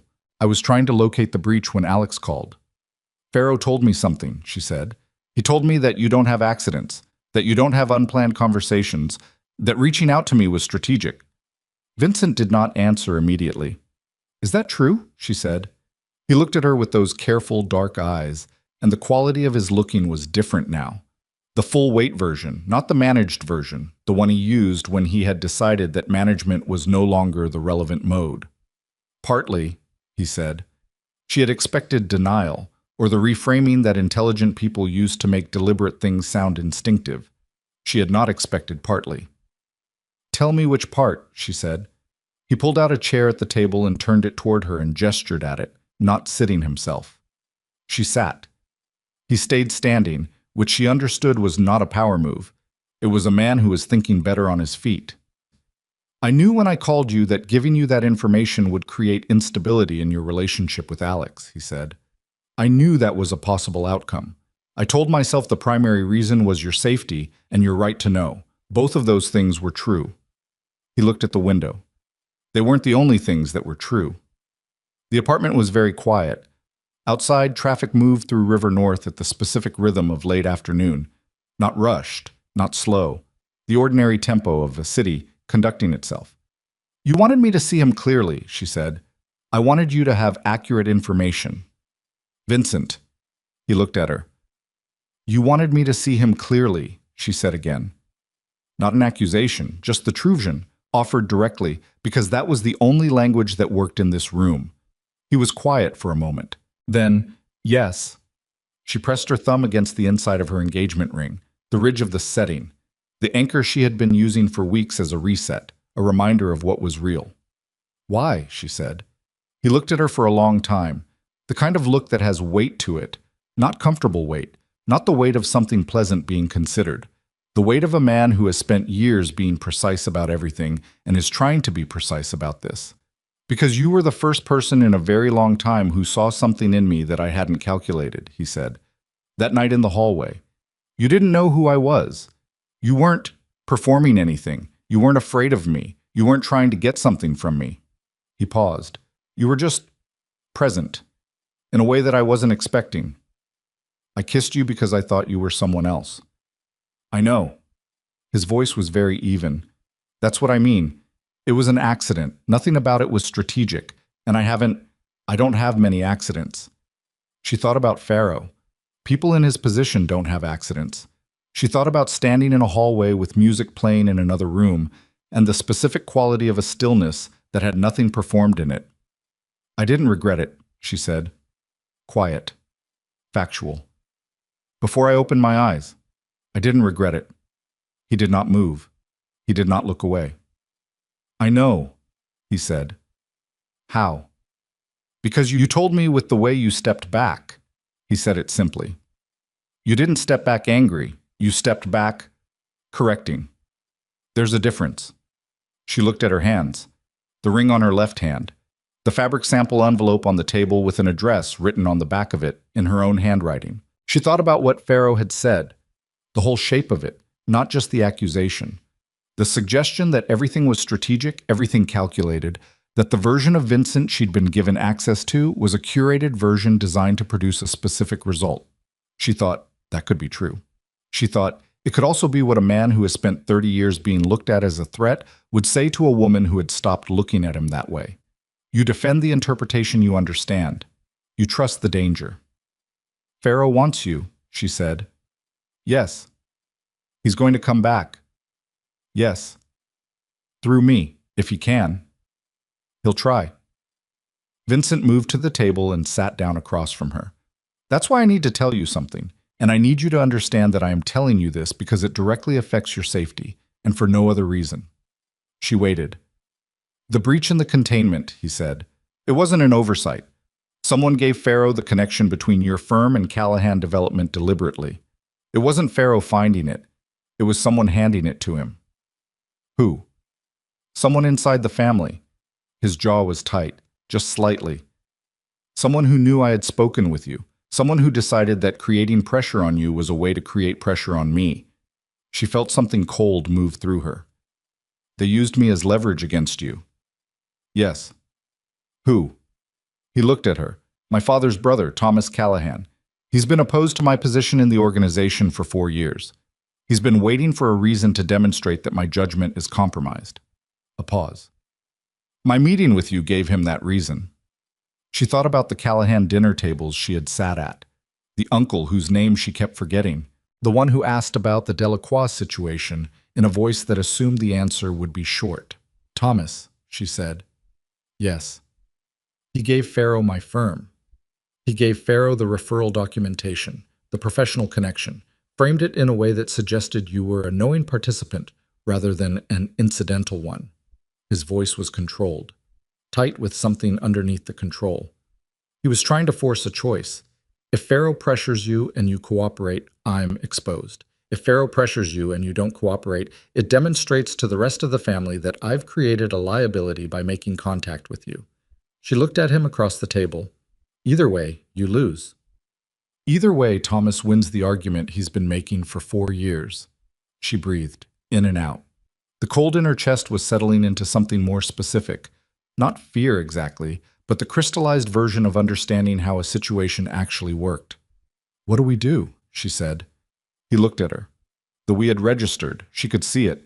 I'm handling Thomas, he said. Tonight. How? Internally. His eyes were flat. You don't need the details. Okay. She pressed her palms to the table. And Pharaoh. Pharaoh needs to understand that you have nothing useful to him, which is true. You don't. He paused. The problem is that he won't believe that without a reason. What kind of reason? The kind that makes clear that pursuing you as a vector is a dead end worth more trouble than it produces. He looked at her. That requires someone making that clear to him directly, in terms he understands. You. Not me directly. Someone who can communicate on that level without escalating. He was quiet for a moment. Alex. She blinked. Alex has something Pharaoh still wants, Vincent said. He stopped cooperating, but the channel is still open. If Alex makes contact, offers something limited and verifiable, enough to reestablish value, Pharaoh redirects his attention to that channel and away from you. You're asking Alex to go back to Pharaoh. I'm asking Alex to make one controlled contact that I manage from this side, that gives Pharaoh just enough to refocus and then closes permanently. He looked at her directly. It's the cleanest solution. Does Alex know about this plan? Not yet. Are you going to ask him? I'm going to tell him. A pause. After I talk to Thomas. She looked at him. And if Alex says no, then I find another way. He said it simply, without self-pity, without threat. Just the flat acknowledgement that there were things he could control and things he couldn't, and he was clear about which was which. I'm not going to force Alex to do something he's decided not to do. That's not how most people would handle it, she said. No, he agreed. She looked at the table, the phones, the coffee maker that had been running too long. What do you need from me right now? Nothing, he said. I need you to go somewhere safe and stay there until I've handled Thomas. Don't go back to your office tonight. Don't go to Alex's. Where do I go? Do you have a friend outside all of this? Someone with no connection to the family? She thought about it. Yes. My friend Dara. She lives in Pilsen. Go there. He slid one of the non-smartphones across the table. This is a clean line. No connection to anything. If you need to reach me, the number is already in it. One contact. That's the only number. She looked at the phone on the table. It was older. Basic screen. The kind that had been new 8 years ago. She picked it up. Vincent, she said. He looked at her. After tonight, she said. After Thomas and Pharaoh and whatever happens with Alex. She held the phone in both hands. What happens to you? He looked at her for a long moment. The full weight look, the unmanaged version. That depends on several things, he said. On whether Alex cooperates. On several things, he said again. Not evasive, just accurate. Refusing to simplify something that wasn't simple. She nodded. She stood up. She put the clean phone in her coat pocket. She picked up her bag. Be careful, she said. He nodded once. She went to the door and opened it, and she was in the hallway with the door still open when she heard him say her name. She stopped. The Pharaoh thing, he said. What he told you. About accidents. She turned to look at him. He was still at the table, his hands flat on the surface, looking at her directly. He was right that I don't have many accidents. He was wrong about what that one meant. She held his gaze. Okay, she said. She went down the stairs. Dara Ose had been Claire's closest friend since they'd worked at the same architecture firm 12 years ago, before Claire went out on her own, and Dara moved to Pilsen and started making ceramics that sold for prices that still surprised both of them. She was 41, practical, occasionally profane, and the only person in Claire's life who had reacted to the news of the Callahan engagement with the mafia ones. You're sure about that? Claire had told her she was overthinking it. Dara answered the door in paint-covered overalls and looked at Claire's face and said, Okay, come in. I'll make food. She did not ask questions until Claire was sitting at her kitchen table with a bowl of something that had vegetables and rice and took 25 minutes to make, which was the specific combination of factors that meant Dara was worried enough to cook properly. How bad? Dara said, sitting across from her. Complicated, Claire said, involving a detective, the engagement, and two brothers. In what order? All at once. Dara looked at her. The other brother, she said. Not a question. The tone of a woman who has been quietly noting something for some time and is now having it confirmed. I know you didn't. I've watched you try very hard not to for 2 months. She picked up her fork. Eat something, then tell me. Claire ate something, then she told her. Not all of it. Not the operational details, not Thomas Callahan's name, not Pharaoh's investigation, but the shape of it. The hallway. The cafe. The coffee shop with Alex 2 days ago. The detective on the couch. Dara listened without interrupting, which was not her default mode, and told Claire something about the quality of the listening. When Claire finished, Dara said, "The ring." Claire looked down at her left hand. "When's the last time you forgot you were wearing it?" Dara said. The question was specific, surgical, the kind that Dara produced about twice a year when she decided the situation required something sharper than sympathy. Claire thought about it. Genuinely tried to recall the last time she had moved through a day without the awareness of the ring on her finger as a kind of presence. Not unpleasant, but constant, active, a thing that required maintenance. She couldn't. "A while," she said. "Rings aren't supposed to feel like something you're maintaining," Dara said. Claire looked at her bowl. "He's a good man." "I know." "He made mistakes, but they came from—" "Claire," Dara's voice was gentle but direct. "I know he's a good man. That's not the question."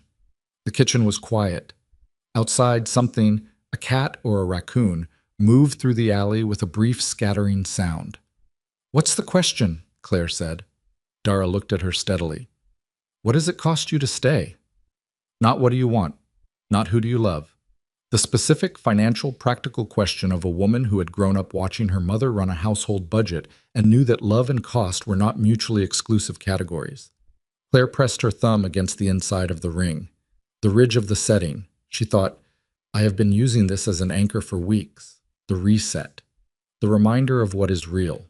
She thought, the thing you need to keep reminding yourself is real is usually the thing that isn't real enough. Her phone, her regular phone, buzzed. Alex. She answered it. "Are you safe?" he said. "Yes. I'm at Dara's." "Good."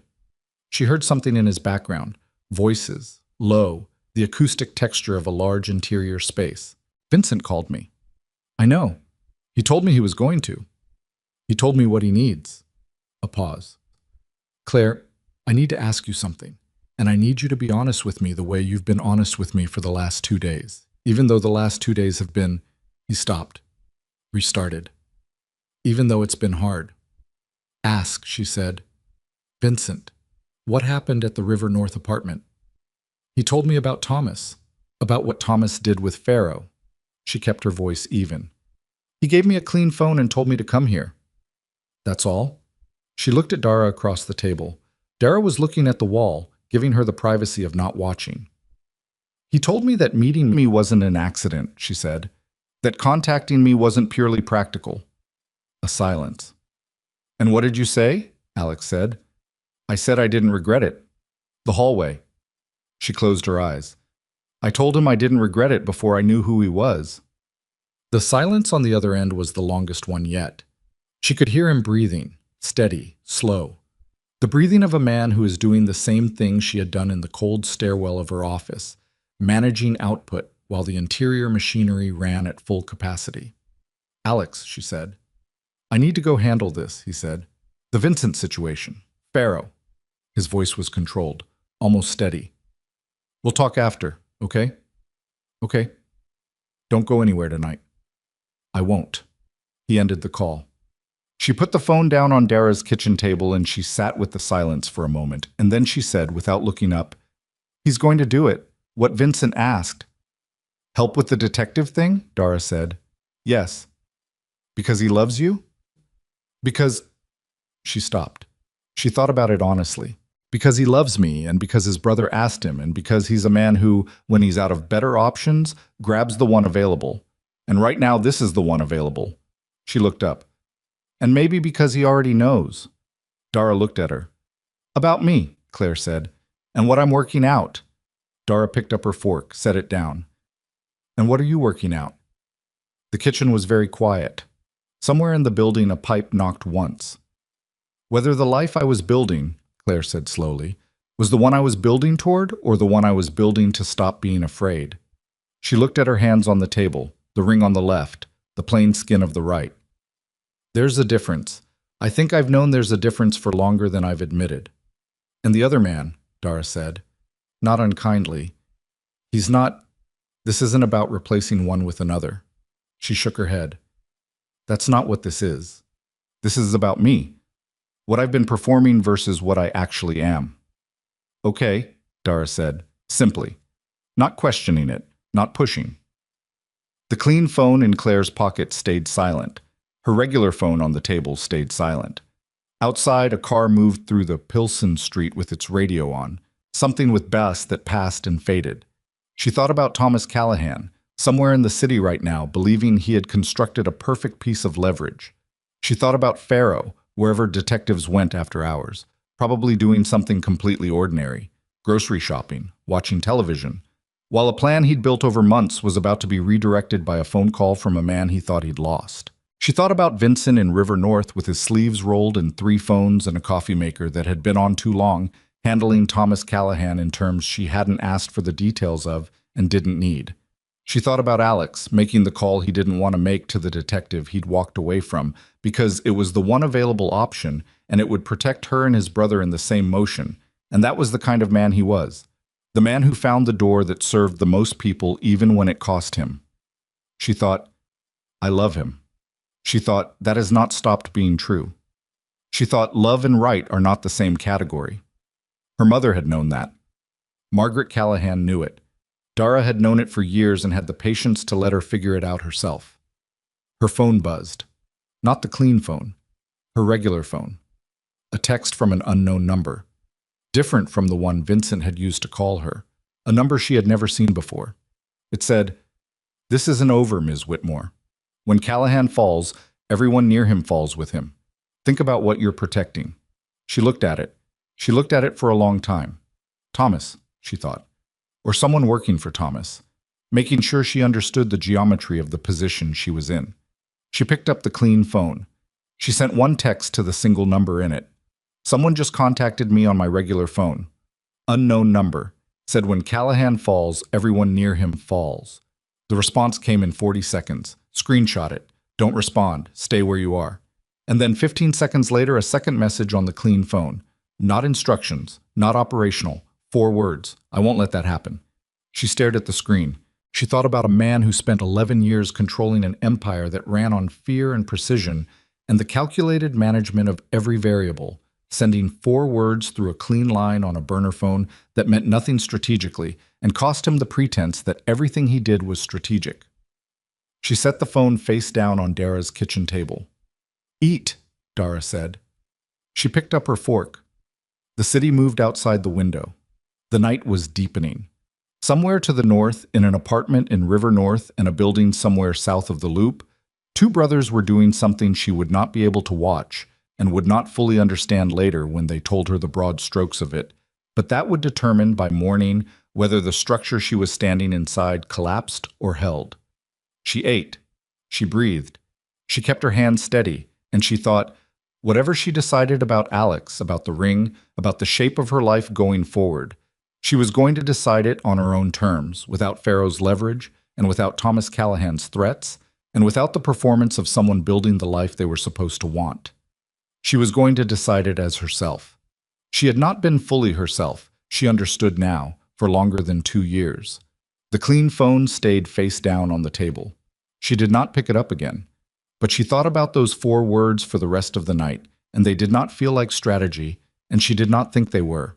And she was no longer sure whether that made everything simpler or infinitely more. She did not sleep. She lay on Dara's couch under a blanket that smelled like clay dust and detergent, and she watched the ceiling lighten by degrees as the Chicago night gave way to something gray and undecided, and she held the clean phone on her chest and waited. At 4:47 in the morning, it buzzed once. Thomas is handled. Farrow has been redirected. You can go home. That was all. She lay there for another 20 minutes with the phone on her chest, feeling her own heartbeat against it, and she thought about what handled meant in the language of a man like Vincent Callahan, and she decided she was not going to think about it further because she would not be given details, and asking for them would be the kind of request that changed what she was to the people in this story, and she was not ready to be changed in that direction. At 5:15, she got up. She folded the blanket. She wrote Dara a note on the back of an envelope. "Thank you. I'll call you later. I'm okay." And she let herself out of the apartment quietly and walked down the Pilsen street in the early gray light with her bag over her shoulder and her coat fully buttoned this time, every button in the right hole. She called a car. She went to the Wicker Park office. She made coffee on the pour-over setup, and she stood at the window and watched the street come alive in increments. The first delivery trucks, the first joggers, the first person who had somewhere to be before anyone else did. And she drank the coffee, and she let the night drain out of her slowly, the way cold drains out of a room when you finally turn the heat on. Not quickly, not all at once. At 7, she called her attorney. Sandra Okafor answered with the voice of a woman who had been awake for a while, which was one of the many reasons Claire had chosen her. "Tell me," Sandra said. She told her. Everything except names and operational details. Just the shape of it. The documents, the permit pretense, the actual request, the response she'd given. When she finished, Sandra was quiet for 4 seconds. "You did the right thing," Sandra said. "Exactly right." "Is there exposure? For a referral from a development company to a design firm? On paper, no. In terms of what can be implied, there's always room to imply things, but implying isn't prosecuting, and Farrow knows that." A pause. "Is this the end of his interest in you or an interruption?" "I think an interruption," she said. "Something changed on his end last night. He's being redirected." "By whom?" "I don't know," she said, which was technically true in terms of mechanism. "Okay. If he contacts you again, you call me first. Don't open the door. Don't take the call. Don't read the documents." "I know." "You do know," Sandra agreed with a warmth that was partly professional and partly the warmth of someone who had watched Claire handle difficult situations for 4 years and had stopped worrying about her capacity to handle them. "How are you otherwise?" "Working on it," Claire said. "That's the right answer." Sandra ended the call. Alex called at 9. She was on her second coffee and had the Gold Coast site plan in front of her and had been staring at it for 30 minutes without making any progress because her brain kept redirecting itself to other things, which was not behavior she usually allowed during working hours, but which she was granting herself today as a specific exception. "Can you come to the apartment?" he said. His voice was the voice from last night, stripped down, the surface gone, the harder thing underneath. "Yes." "Now, if you can." She went. He opened the door before she knocked, which meant he had heard the elevator and had been close enough to the door to hear it, which meant he had been waiting. He was in the same clothes as yesterday. He had not slept either. She could see it in the quality of his stillness, the specific fatigue of a body that has been running on adrenaline past the point where adrenaline was still doing anything useful. He stepped back to let her in. She came in. The apartment looked the same. Of course it looked the same. Nothing that had happened in the last 24 hours was the kind of thing that rearranged furniture. But the sameness felt slightly off, the way a familiar place feels when you're returning to it from somewhere significant and have to recalibrate the distance between who you were when you left and who you are now. She stood in the living room. He stood near the kitchen. The island between them, the same island where they'd sat 2 nights ago with the full weight of everything between them. "Thomas," she said, "what happened?" "Vincent handled it." He looked at her steadily. "The specifics are, Thomas is no longer in a position to cause problems, within the family or outside it. That's all you need." "Farrow?" "I called him last night." He crossed his arms, not defensively, the posture of a man who is cold or whose body is doing something he needs to contain. "One conversation. Vincent controlled what I gave him, enough to be credible, nothing that did any actual damage. Pharaoh is redirecting his focus back to the development company's accounting structures. He paused. It will keep him busy long enough for Vincent to close what needs to be closed on the operational side. You were careful. Vincent was careful. I did what he told me to do. He said it without bitterness, just accurately. I'm not good at that part of it. He is. She nodded. He unfolded his arms. He moved from the kitchen side of the island to the living room side, not coming toward her but reducing the geography between them, which she understood as deliberate. I need to say something, he said, and I need you to let me say it all the way through before you respond. Okay? He looked at her. His eyes were tired and clear at the same time, the clarity of someone who has been awake long enough that the things they've been managing around have become too heavy to carry and have been set down. I knew, he said. Not about the hallway specifically, but I knew something had shifted, for weeks. The way you held the ring, the way you were slightly off in the conversations. Not badly, not obviously, just slightly behind where you usually were. He paused. I told myself it was the engagement pressure, the family pressure, the aunts and the estate and the whole machinery of it. He paused again. I knew it wasn't only that. She held his gaze. She did not speak. I should have asked you directly, he said. Weeks ago. I chose not to because I was afraid of the answer, and it was a failure, not of love, of courage. He looked at the floor for a moment, then back at her. I'm not telling you this to make you feel responsible for my failure. I'm telling you because you've been trying very hard to be honest with me since the night you told me, and you deserve the same.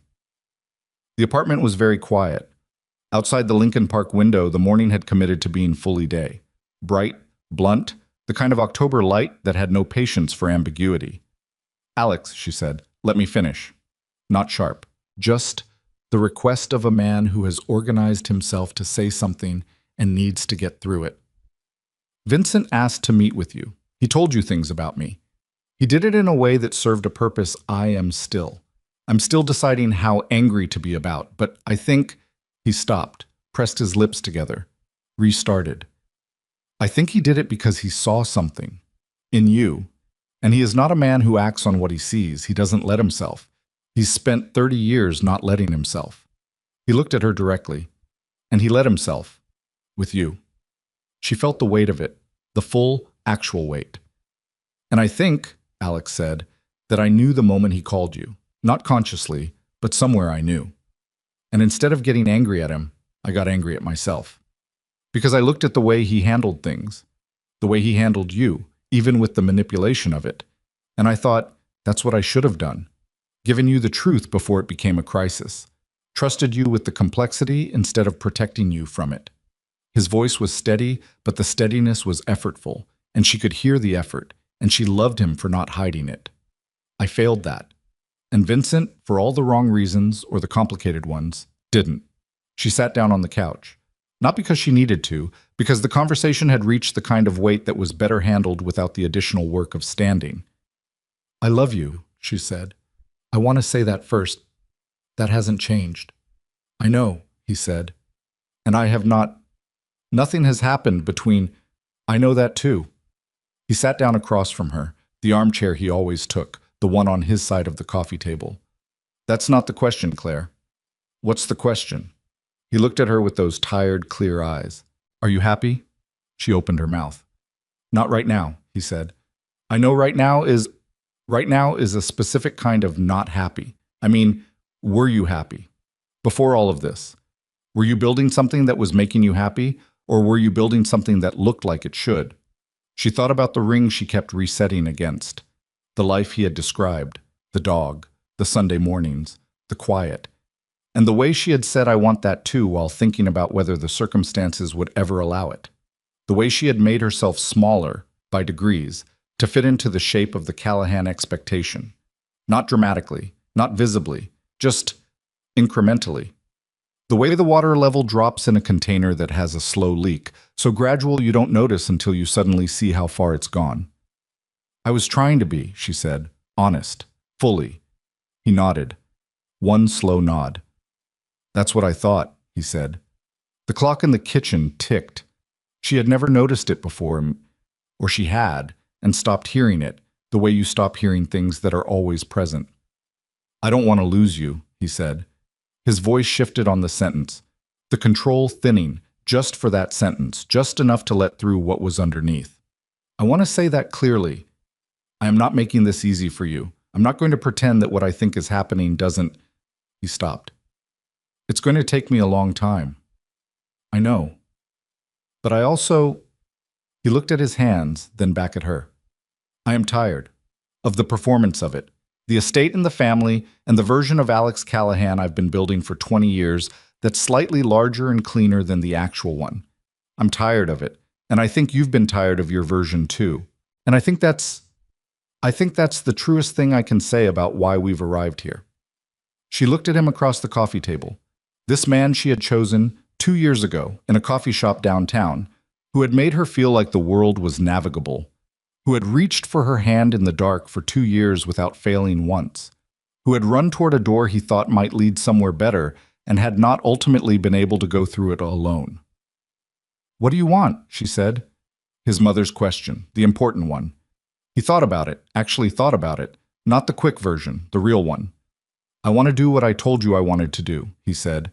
The quiet life, the house somewhere. I want to actually do it, not describe it. He looked at her. I think to do that, I need to build it from something real, not from what we've been building from. She understood him, completely. That means us, she said. Yeah, he said. It means us. She looked down at her left hand. The ring, the ridge of the setting that she had pressed her thumb against 100 times in 6 weeks as a reminder of what was real. She took it off. It came off easily. Her fingers were cold, which helped, or maybe the ease was its own kind of information. She held it in her palm for a moment. It was beautiful. He had chosen it with care and had chosen correctly. She had looked at it the day he put it on her finger and thought, he knows what I would have chosen. She set it on the coffee table between them. He looked at it. He did not pick it up. I'm sorry, she said, that it took me this long to be honest.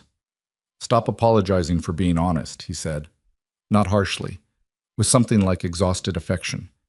You could have never been honest. You were honest. That counts. She looked at him across the table. You're going to be okay, she said. You know that. Not right now, I don't. He almost smiled, the way he sometimes almost smiled before the full one arrived. The preliminary version, the one that was more accurate because it hadn't been polished yet. Ask me again in 6 months. She nodded. She stood up. He stood too. They looked at each other across the coffee table with the ring between them, and she thought about all the ordinary mornings, the coffee, the reaching for her hand, the unremarkable kindness of being with someone who meant it. And she felt the loss of it as a specific thing, physical in the way that real losses were physical. Not dramatic, not the movie version, just a thing going out of the room that had been in the room, and the room adjusting imperfectly to its absence. She went to him. She held him. He held her back. They stood like that in the middle of his living room for a long time, neither of them pretending it was anything other than what it was. Goodbye to a version of things that had been real even if it wasn't right, which was its own kind of grief and deserved to be treated as one. He pressed his face into her hair briefly. Then he stepped back. Go, he said. She went. The ring stayed on the table. She did not take it with her. He would deal with it however he dealt with it, and that was his business now. And the line of what was hers and what was his had just been redrawn with the quiet finality of a ring set on a coffee table on a bright October morning. She walked. She did not call a car. She walked through Lincoln Park in the October light with her hands in her coat pockets, and she let the cold work on her face, and she did not try to manage what she was feeling into anything more organized than what it was, which was large and sad, and also, underneath that, something she did not have a clean word for. The specific quality of a weight being lifted that you had been carrying so long you had stopped noticing it was heavy. She walked for 40 minutes. She ended up near the lake. She stood at the railing and looked at the water, which was gray-green and moving the way it always moved in October. Not agitated, not calm, just perpetually adjusting to the thing that was pushing it from underneath. The deep lake cold and the October wind combining into something that had no patience for anything that wasn't genuinely there. She stood there until she was cold enough that standing still was no longer comfortable. Then she went to work. She did not contact Vincent. Not that day, not the next, not for 2 weeks. She worked. She finished the Gold Coast project plans and had a productive meeting with the client, who was pleased with the direction and approved the next phase.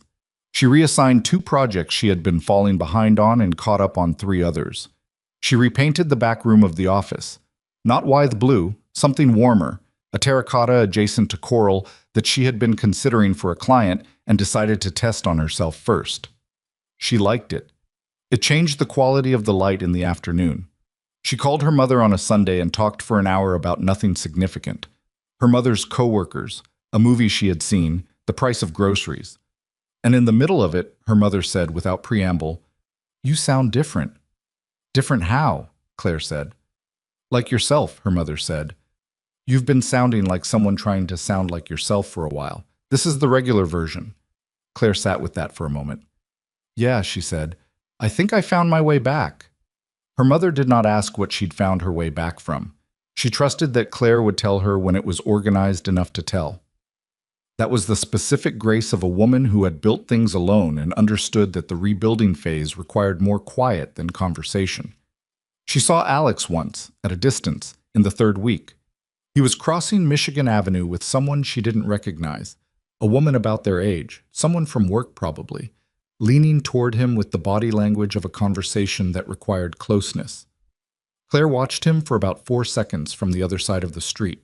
He looked, she thought, like a man who was in the process of becoming the actual version of himself.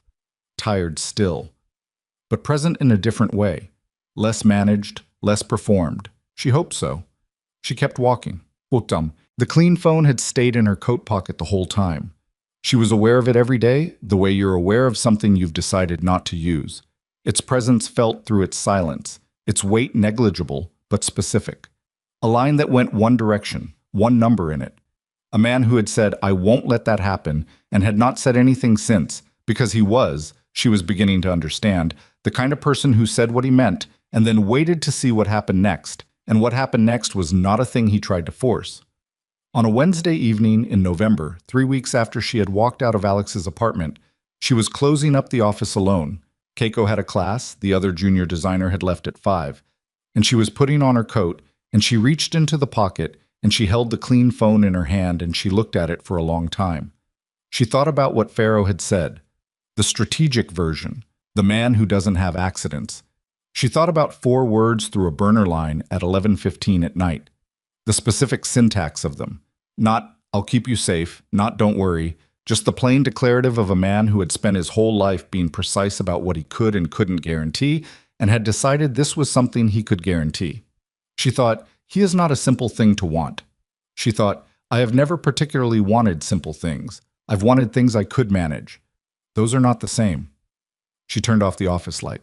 She went out into the November evening. She started walking south toward the river, not because she had a destination, but because the river was there, and the city was better at night along the river than in most other places. The lights on the water, the specific sound of wind through the bridge structures, the sense of the city being alive around you without requiring anything from you. She walked for 20 minutes. She stopped on the bridge. She took out the clean phone. She sent one text. "Are you in Chicago?" The response came in 4 minutes. "Yes." She looked at the river. She watched a boat move underneath the bridge, slow and lit, carrying something she couldn't identify. She typed, "The river, Clark Street Bridge, 20 minutes." She put the phone in her pocket. She stood at the railing and waited. What? He came with 13 minutes to spare, which she suspected meant he had been closer than River North, or had been moving as soon as she said, "Are you in Chicago?" which meant something she did not analyze directly. He stopped beside her at the railing, not close enough to touch, present without pressure. He looked at the river. She looked at the river. They stood like that for a moment that had its own complete shape, not silence that needed to be filled, just two people arriving at the same place from different distances and taking a moment to locate each other. "How are you?" he said. "Working on it," she said. "That seems to be the honest answer lately." "That's a better answer than most people give." "Alex is okay," she said. "I think. I saw him from a distance. He looked like someone rebuilding." "He's leaving the company," Vincent said. not surprising her exactly. She had understood this was the direction. Moving to Seattle, there's a real estate development firm there that has no connection to the family. He starts in January. He told you. He told me. A pause. We had a conversation, an actual one. He looked at the water. First one in a long time. Since we were both adults, probably. Was it good? He thought about it, which she appreciated. The fact that he didn't reach for the easy answer. It was hard, he said, and then it was better. It's not fixed, but it's not broken the way it was. That's something. Yes, it is. The wind off the river was cold. She pulled her coat tighter. He was in a dark overcoat, no scarf, apparently impervious to November in Chicago, or at least committed to appearing so. Thomas, she said, has relocated, he said. Permanently. He's out of the Chicago operation. He's out of any operation. A pause. He made a mistake and he knows it and the family knows it, and that's as much as I'm going to say about it. Is anyone going to come after me again? Through my work? No. Flat. Final. Not a reassurance, a fact. That channel is closed. Pharaoh has enough to work with on the accounting side to keep him occupied for 18 months. By the time he surfaces again, there won't be anything to surface toward. He paused. The operation is restructuring. It's been needing to for a long time. This accelerated the timeline. She looked at the water. And you? He was quiet for a moment. Complicated, he said. Always? Probably always. He looked at the river. The restructuring changes some things, not everything. I'm not able to offer you a version of this that is simple or clean. I want to be honest about that before anything else.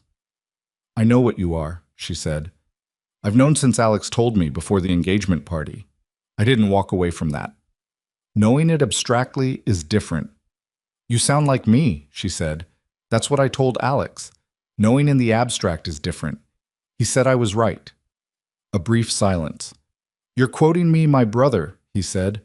It's a good point, regardless of who makes it. She turned to look at him. He turned to look at her at the same moment, which meant they were looking at each other directly for the first time since he'd arrived at the railing, and the November wind was pulling at her hair and his coat was open at the collar, and he looked like a man who had been through something difficult and was still in the process of coming out the other side, which she recognized because she looked the same way. I'm not the same as Alex, he said. What I have to offer is not a quiet house. It's not Sunday mornings without complications. I know. The work I do has consequences for people around me. For you, if you're around me. Pharaoh already put my name in a file, she said. That ship has sailed. Something moved in his face. Not quite a smile, the precursor to one. The thing that happened around his eyes before his mouth decided. That's not how I'd frame it. How would you frame it? He looked at her. I'd say you're already paying costs. And you should know that being further in doesn't necessarily mean the costs get proportionally worse. Some things become protected by proximity. Protected, she repeated. You'd have resources. People who would make sure the Pharaoh situation stayed closed. Insurance against the kind of leverage Thomas used. He paused. I know how that sounds. It sounds like you're trying to make a practical argument for something that isn't purely practical, she said. He looked at her steadily. Yes, that's what I'm doing.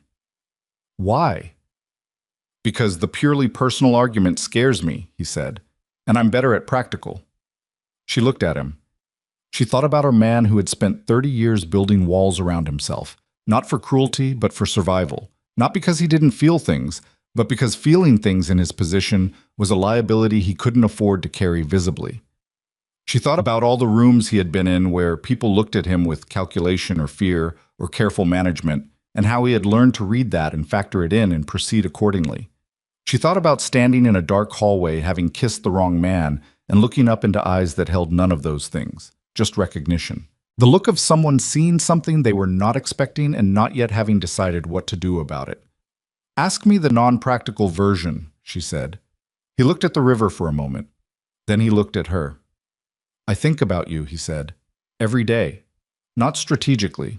Not because you represent something useful or because proximity to you helps me with anything. I think about, He stopped. He was working harder than she'd seen him work at something, and the working at it was visible, which meant he was letting it be visible, which was its own form of the thing she was asking for. I think about the way you sat down across from Pharaoh, with your hands flat on the table and your coat still on and your voice completely level. I think about the way you looked at that wall in the dining room and didn't make anything of it, just absorbed it, moved on. He paused. I think about 8 seconds in a hallway. You counted them, she said. I counted them. The river moved underneath them. The city lit the water from both banks, reds and whites, and the specific amber of Chicago at night, warm despite the cold, the city's persistent argument that it was alive regardless of what the thermometer said. I told Alex, she said, about the hallway, about before I opened my eyes. I know, he told me. He looked at her. Was that true? Yes. He was quiet for a moment, a long moment, the kind that had mass to it. It was for me too, he said. She thought about Pharaoh saying people in his position don't have accidents.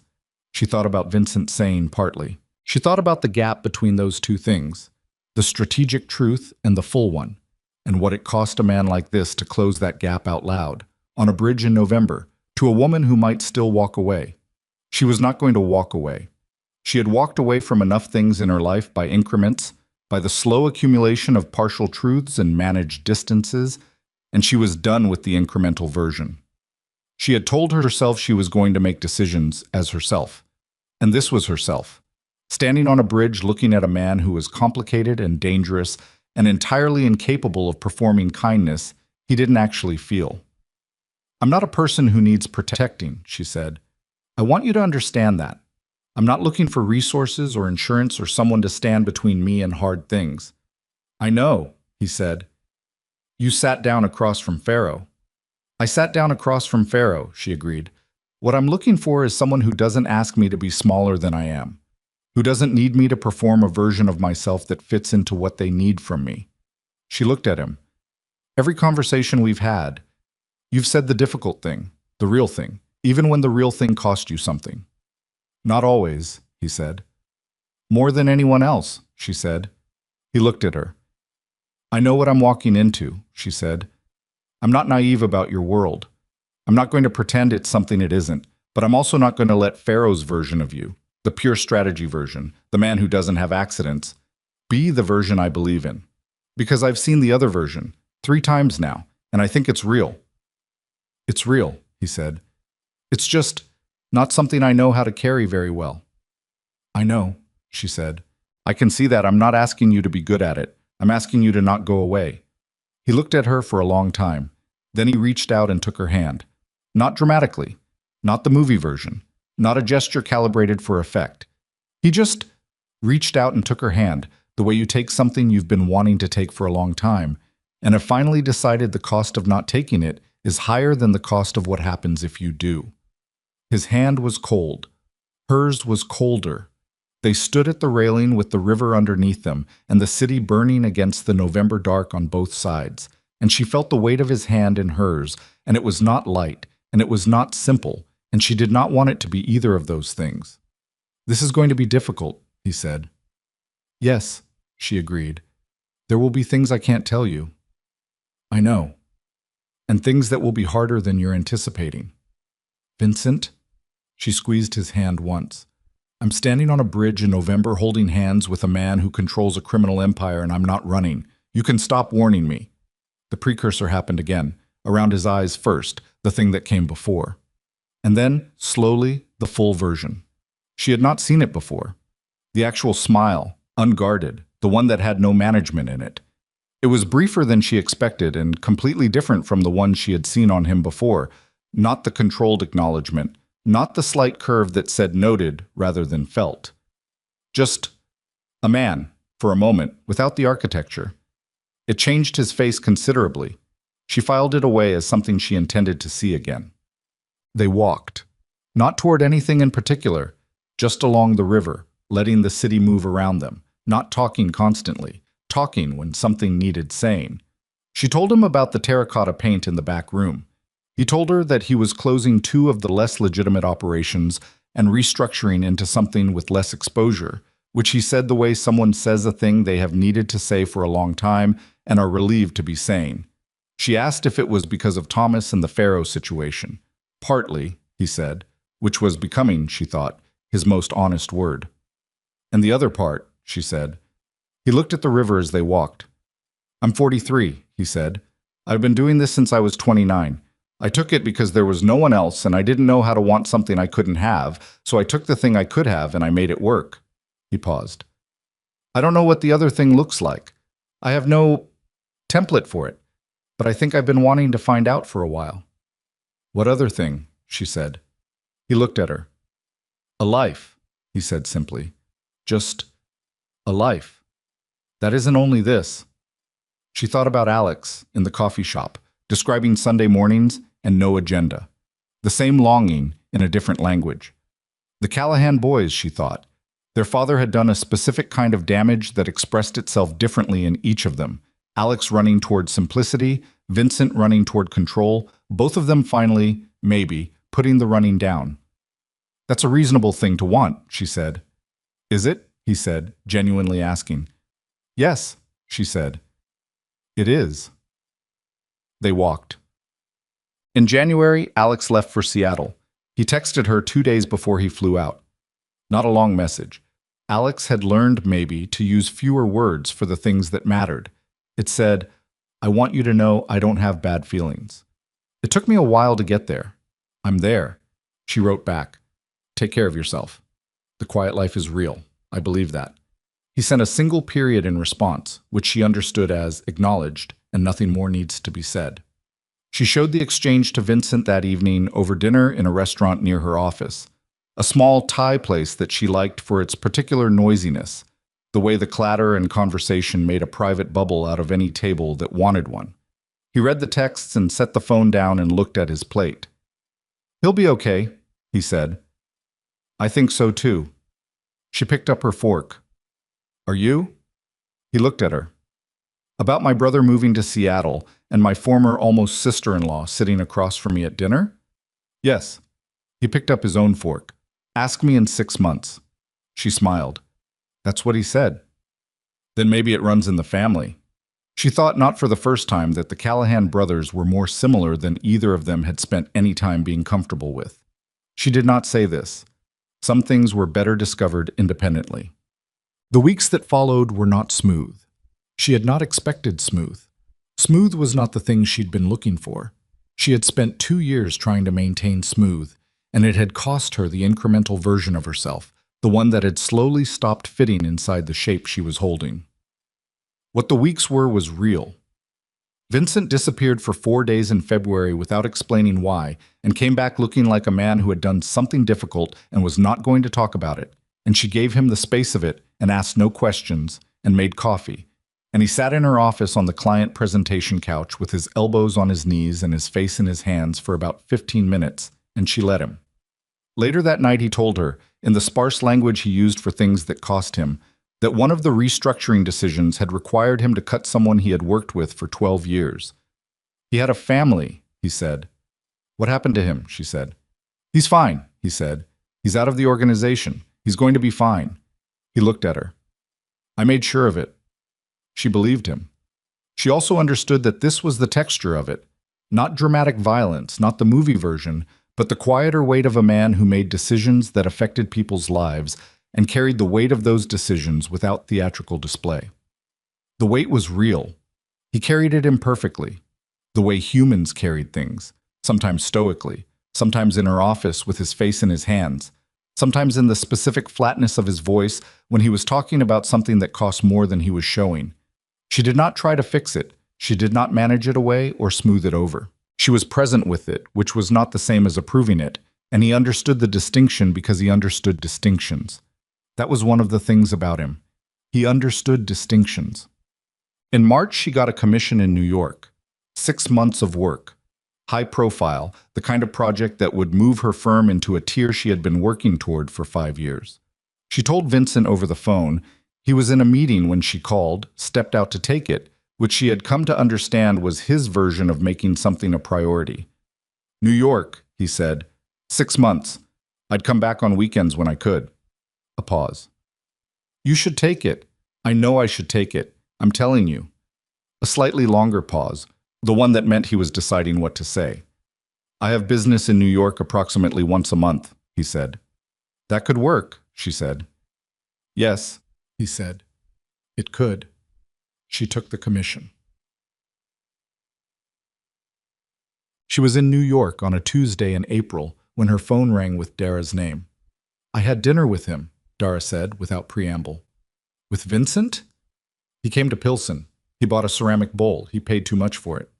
A pause. He asked about your mother. Claire sat on the edge of the hotel bed. He went to your studio. He said he wanted to understand who the people in your life were. Dara's voice had the quality it got when she had assessed something and was deciding how much to give away. He's strange, Claire. He's very strange. I know. He doesn't do small talk. We sat in my studio for 40 minutes and he asked me 2 questions, and then he bought the bowl and left. What 2 questions? He asked how long I'd known you, and he asked if you were happy. The hotel room in New York was anonymous and clean. Outside the window, the city made its constant, indifferent sound. What did you tell him? Claire said. I told him 12 years. And I told him yes. A pause. You are. You know that. You seem like you don't always know that, so I'm telling you. She sat on the edge of the hotel bed in New York in April, and she looked at the window and she thought about a man who drove to Pilsen to buy a ceramic bowl and asked the people in her life if she was happy, because it mattered to him whether she was happy. And he did not know how to ask her directly, because asking her directly required a vulnerability he was still learning how to carry. She thought, he is not a simple thing to love. She thought, I have never particularly wanted simple things. I have wanted things I could manage. But managing things is not the same as loving them, and I have finally stopped confusing the two. She thought, the woman who walked into an engagement party in a dress with sewn-up pockets and held her hands clasped in front of her stomach because she had no good place to put them has been getting her pockets back one by one for 6 months, and this is what that feels like. Tell him, she said, that he could have just asked me. Dara laughed. Tell him yourself. He left his number. Said you'd know which phone he used. She looked at the clean phone on the nightstand. She picked it up. She typed, Dara says you asked if I'm happy. You could have just asked me. She put the phone down. She went to brush her teeth. When she came back, the clean phone had a message. Are you? She stood in the hotel room with wet hands and a toothbrush in one hand and the clean phone in the other, and she smiled. Not the managed version, not the one she'd been carrying like an offering for 2 years. The regular one. The version that her mother had said was the real version, the one that sounded like herself. She typed, yes. Ask me again in 6 months. She set the phone down. She looked at the New York window. The city moving outside it, constant and indifferent and alive, doing what cities did, continuing, without waiting for anyone to finish being afraid.